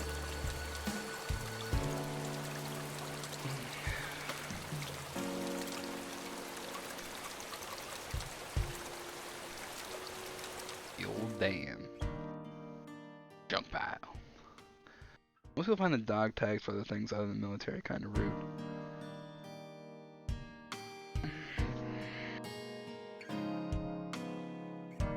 Like, this is a shorthand for military. Yeah. That's kind of like the vibe I was getting. Because in a visual novel format, you need to show off with the character's design. So if you have a character with dog tags and a VN, it's more than likely it's for actual service history rather than, yeah, it's my aesthetic choice. But I know people that have had medical dog tags, which that's fine. For a quick reference, being like, yeah, I'm in the hospital for this is my tag, this is like my record and everything is here on a tag. Keiji-kun, I was waiting for you. Let's try our best today. I understood what Tomotaki-san was trying to say. Somebody gallivanting about while waving an axe around certainly would seem dangerous. They're designed differently. Yeah, that's also true. You should cover the axe with something when you have it in public. It's not good to carry it around out in the open like that. Seems that I lost it, so there isn't one. Thinking about it, there really was no need to try to keep up appearances. Everyone in Hinamizawa probably already knew about Reina's eccentricities. She's probably the only person who could carry an axe around Hinamizawa and not be considered suspicious. Well, let's finish this today. If you bust through this last beam, you should be able to pull him out. I've got everything I need. Leave it to me. Okay. Fuck, got the wrong voice again. I took the axe from Reina and made my way up to the unstable slope. Just wait, Colonel Sanders. Keiji-kun will save you. Alright, get back. I'll finish this in one go. A solid thwack rang throughout Hinamizawa, but the job was being done by a lumberjack. How is it? Think you can do it? Looks too hard, you don't have to strain yourself. If I can break through this, then we'll be good. I have plenty of power today. I can do it. This adversary was more formidable than I expected. First of all, I never used an axe before. During the school camping trip, I wanted to split the wood, but I lost rock, paper, scissors and wasn't able to do it. The spot where I was standing was so unstable I soon became tired. I had to take a break.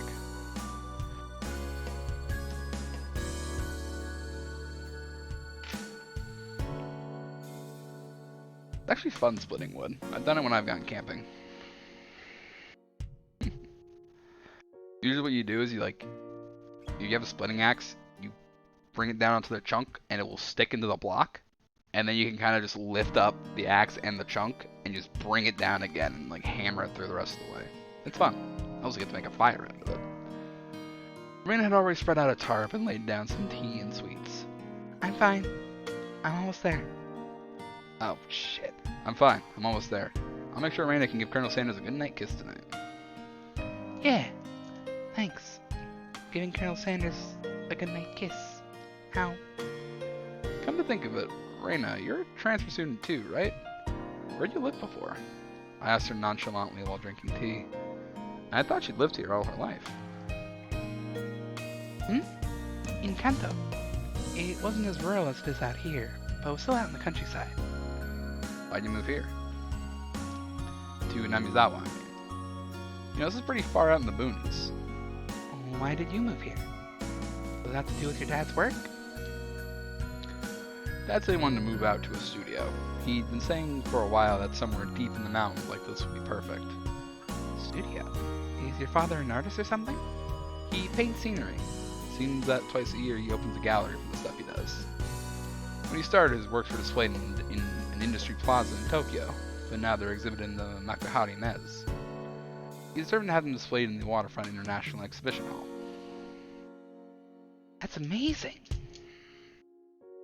Well, let me see them next time. I was too embarrassed to tell her that I didn't really know what kind of pictures my father painted. Well, eventually I would. I picked myself up while giving some vague answers. But you transferred in the middle of the semester, didn't you? Wasn't that a hassle? Not really.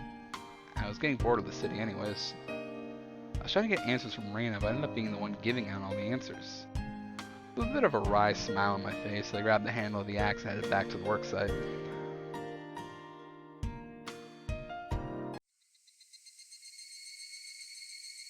No music, just cicadas.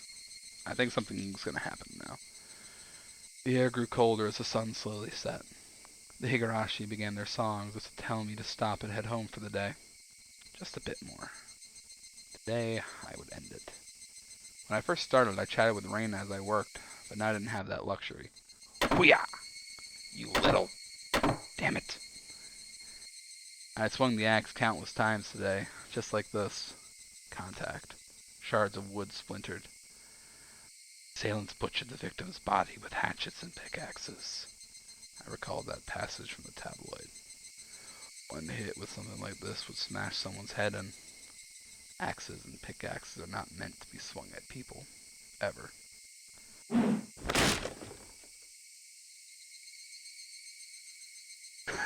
Wait, how the fuck do you not know your dad paints for a living? I mean, I guess if he has like a private room for his painting, is like, yes, this is where the art stays.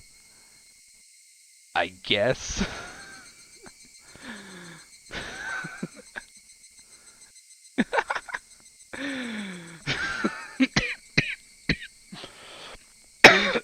uh,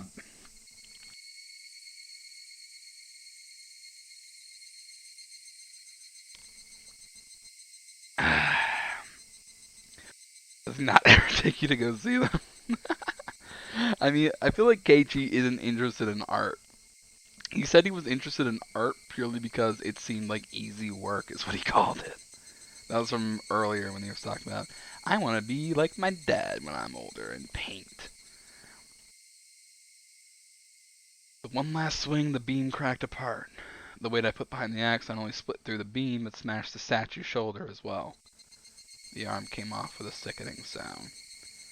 It clattered down noisily, stopping at my feet. Ah! What's the matter? What's the matter? Are you hurt? Sorry. The figure's arm. I broke it off. Oh, that's all? I thought Keiichi couldn't hurt himself.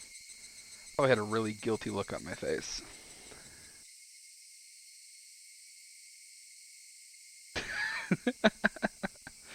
Might not be, but like even my dad brought me to his work as a kid. His dad literally does it in his house.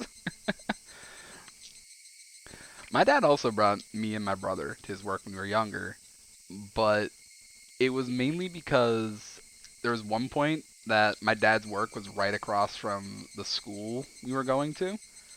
So some days after school, instead of going home, we would just go over to my dad's work for a couple hours and help him with like cleaning the place.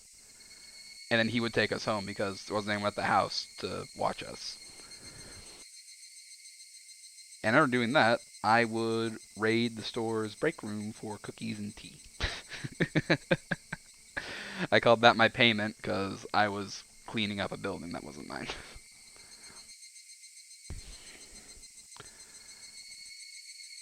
Raina said that without a hint of dismay as she smiled. We just need to tape it back on and put a coat over him. Nobody will even notice. I see. Let's swell him out then. You get that side? Okay. Exactly what I mean, stuff like that. We've never been able to find one of the arms, you see. I laughed dryly at how pathetic I was for considering the arm flopping down and rolling my feet to be such a bad omen. Both Raina and Mion knew how sickening that incident was, so they pretended that they didn't know. I looked it up all by myself. And shamefully enough, I was scared. You're pathetic, Keiichi Mabara. Alright, Raina. Let's do this in one go. Ready? And... Whoa! We did it! We did it, Keiichi-kun! Yeah! The right time to give 3 cheers! That moment of 2 days of which bearing fruit. Yuho was brought to Hinamizawa covered in filth to meet his end, and said we were able to welcome him back. You're pretty lucky, Colonel Sanders. Your new master's a pretty decent person. Wow, Colonel Sanders, he really is cute. It didn't matter that he was dirty. Raina nuzzled him cheerfully with her cheek. I was dead tired, but seeing Raina's happy face made it all worth it. I'll help you carry it back. It'd be bad if it gets dark. Yeah, right. I really want to thank you, Keiichi-kun. I won't forget this. Think real hard about what you'll do to repay me, okay? Whoa. I wonder what kind of repayment. One wonder. But now I just hold back my evil cackle. We were ready to take it to her house, but we couldn't go like this. We rolled the statue up in the tarp and lifted him. So Jack and Jill went down the hill, carrying a human-sized bag and an unsheathed axe. Japanese society maybe just separates work and play. maybe. But again, it's just in the house. You'd think Keiichi would get curious at some point and like look at it, like go into the studio and just see what his father paints. Unless his father is like, yes, this is my room, do not go in there, the door is locked, I have the only key, and it's on a dead man switch if you ever try and break into the door. I pray that we wouldn't run into Tomitake-san. He saw us here and took a picture. We need to get rid of him. Oh. That meant to be a warning for an outsider like me? Something struck me as odd about the words Tomitake-san, unable to grasp my sense of humor I left behind.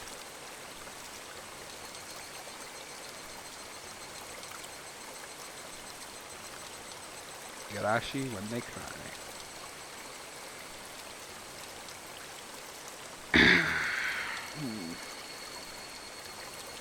Receive new tips. What kind of name is right now?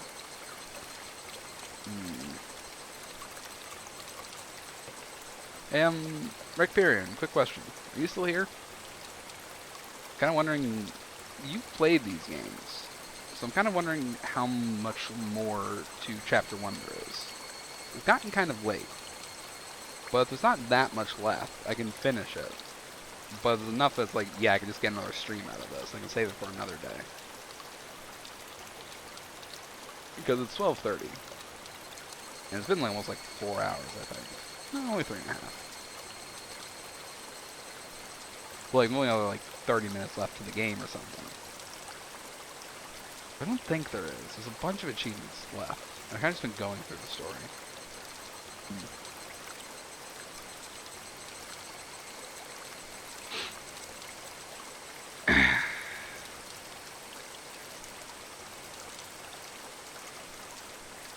Yeah, I think I'm gonna just save and load now. Oh shit, a bunch of save files. There's 10 pages of these. End of chapter 4.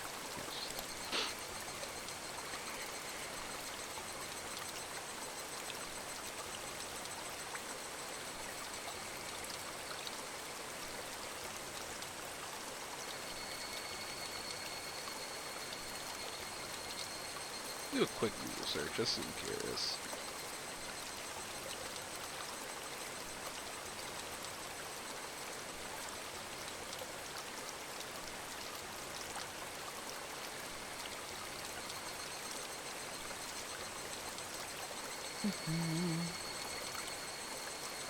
Oh wait, wrong search bar.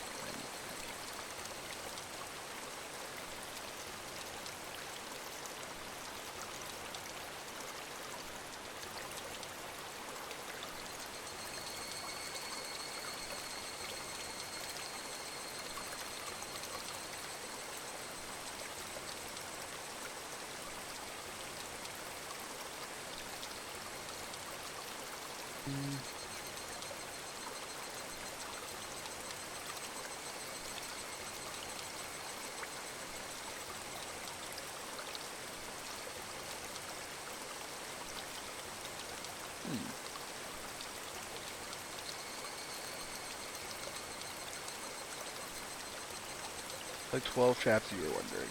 Okay. Some people are meticulous about saving. Any scene change? Boom, save. Like 12 chapters you're wondering. That is perfect, all I need to know. I am about a third into the game, so I can probably get another 2 streams out of this then. Yeah, it's 12:30. So I think that's going to be the end of this one. And that means raid time. I'm realizing I'm playing a lot of visual novels lately.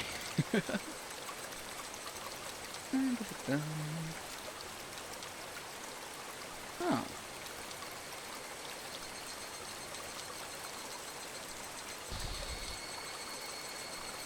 Last chapter more chunk, just FYI. Okay.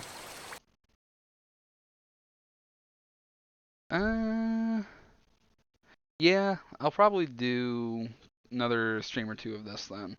Because if I start my regular time and go like 4 or 5 hours, I can get a decent chunk. And I can do a finale stream where if the last chapter is particularly chunky, then it'll be all good.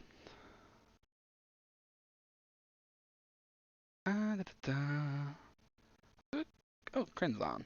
Let's see what he's up to. I think Crin's a he.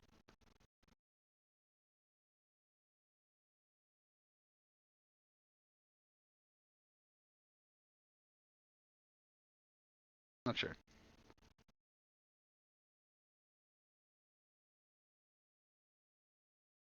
Yeah, I was trying to say hi to Crin.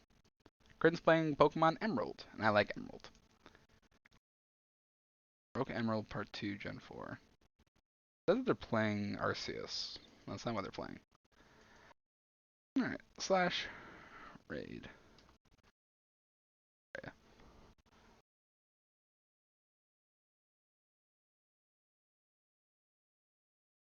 So as always, I thank everyone that stopped in, watched along with me, listened along. I do a lot of visual novels on this channel, I realize, but I find them fun, so I might as well. Alright,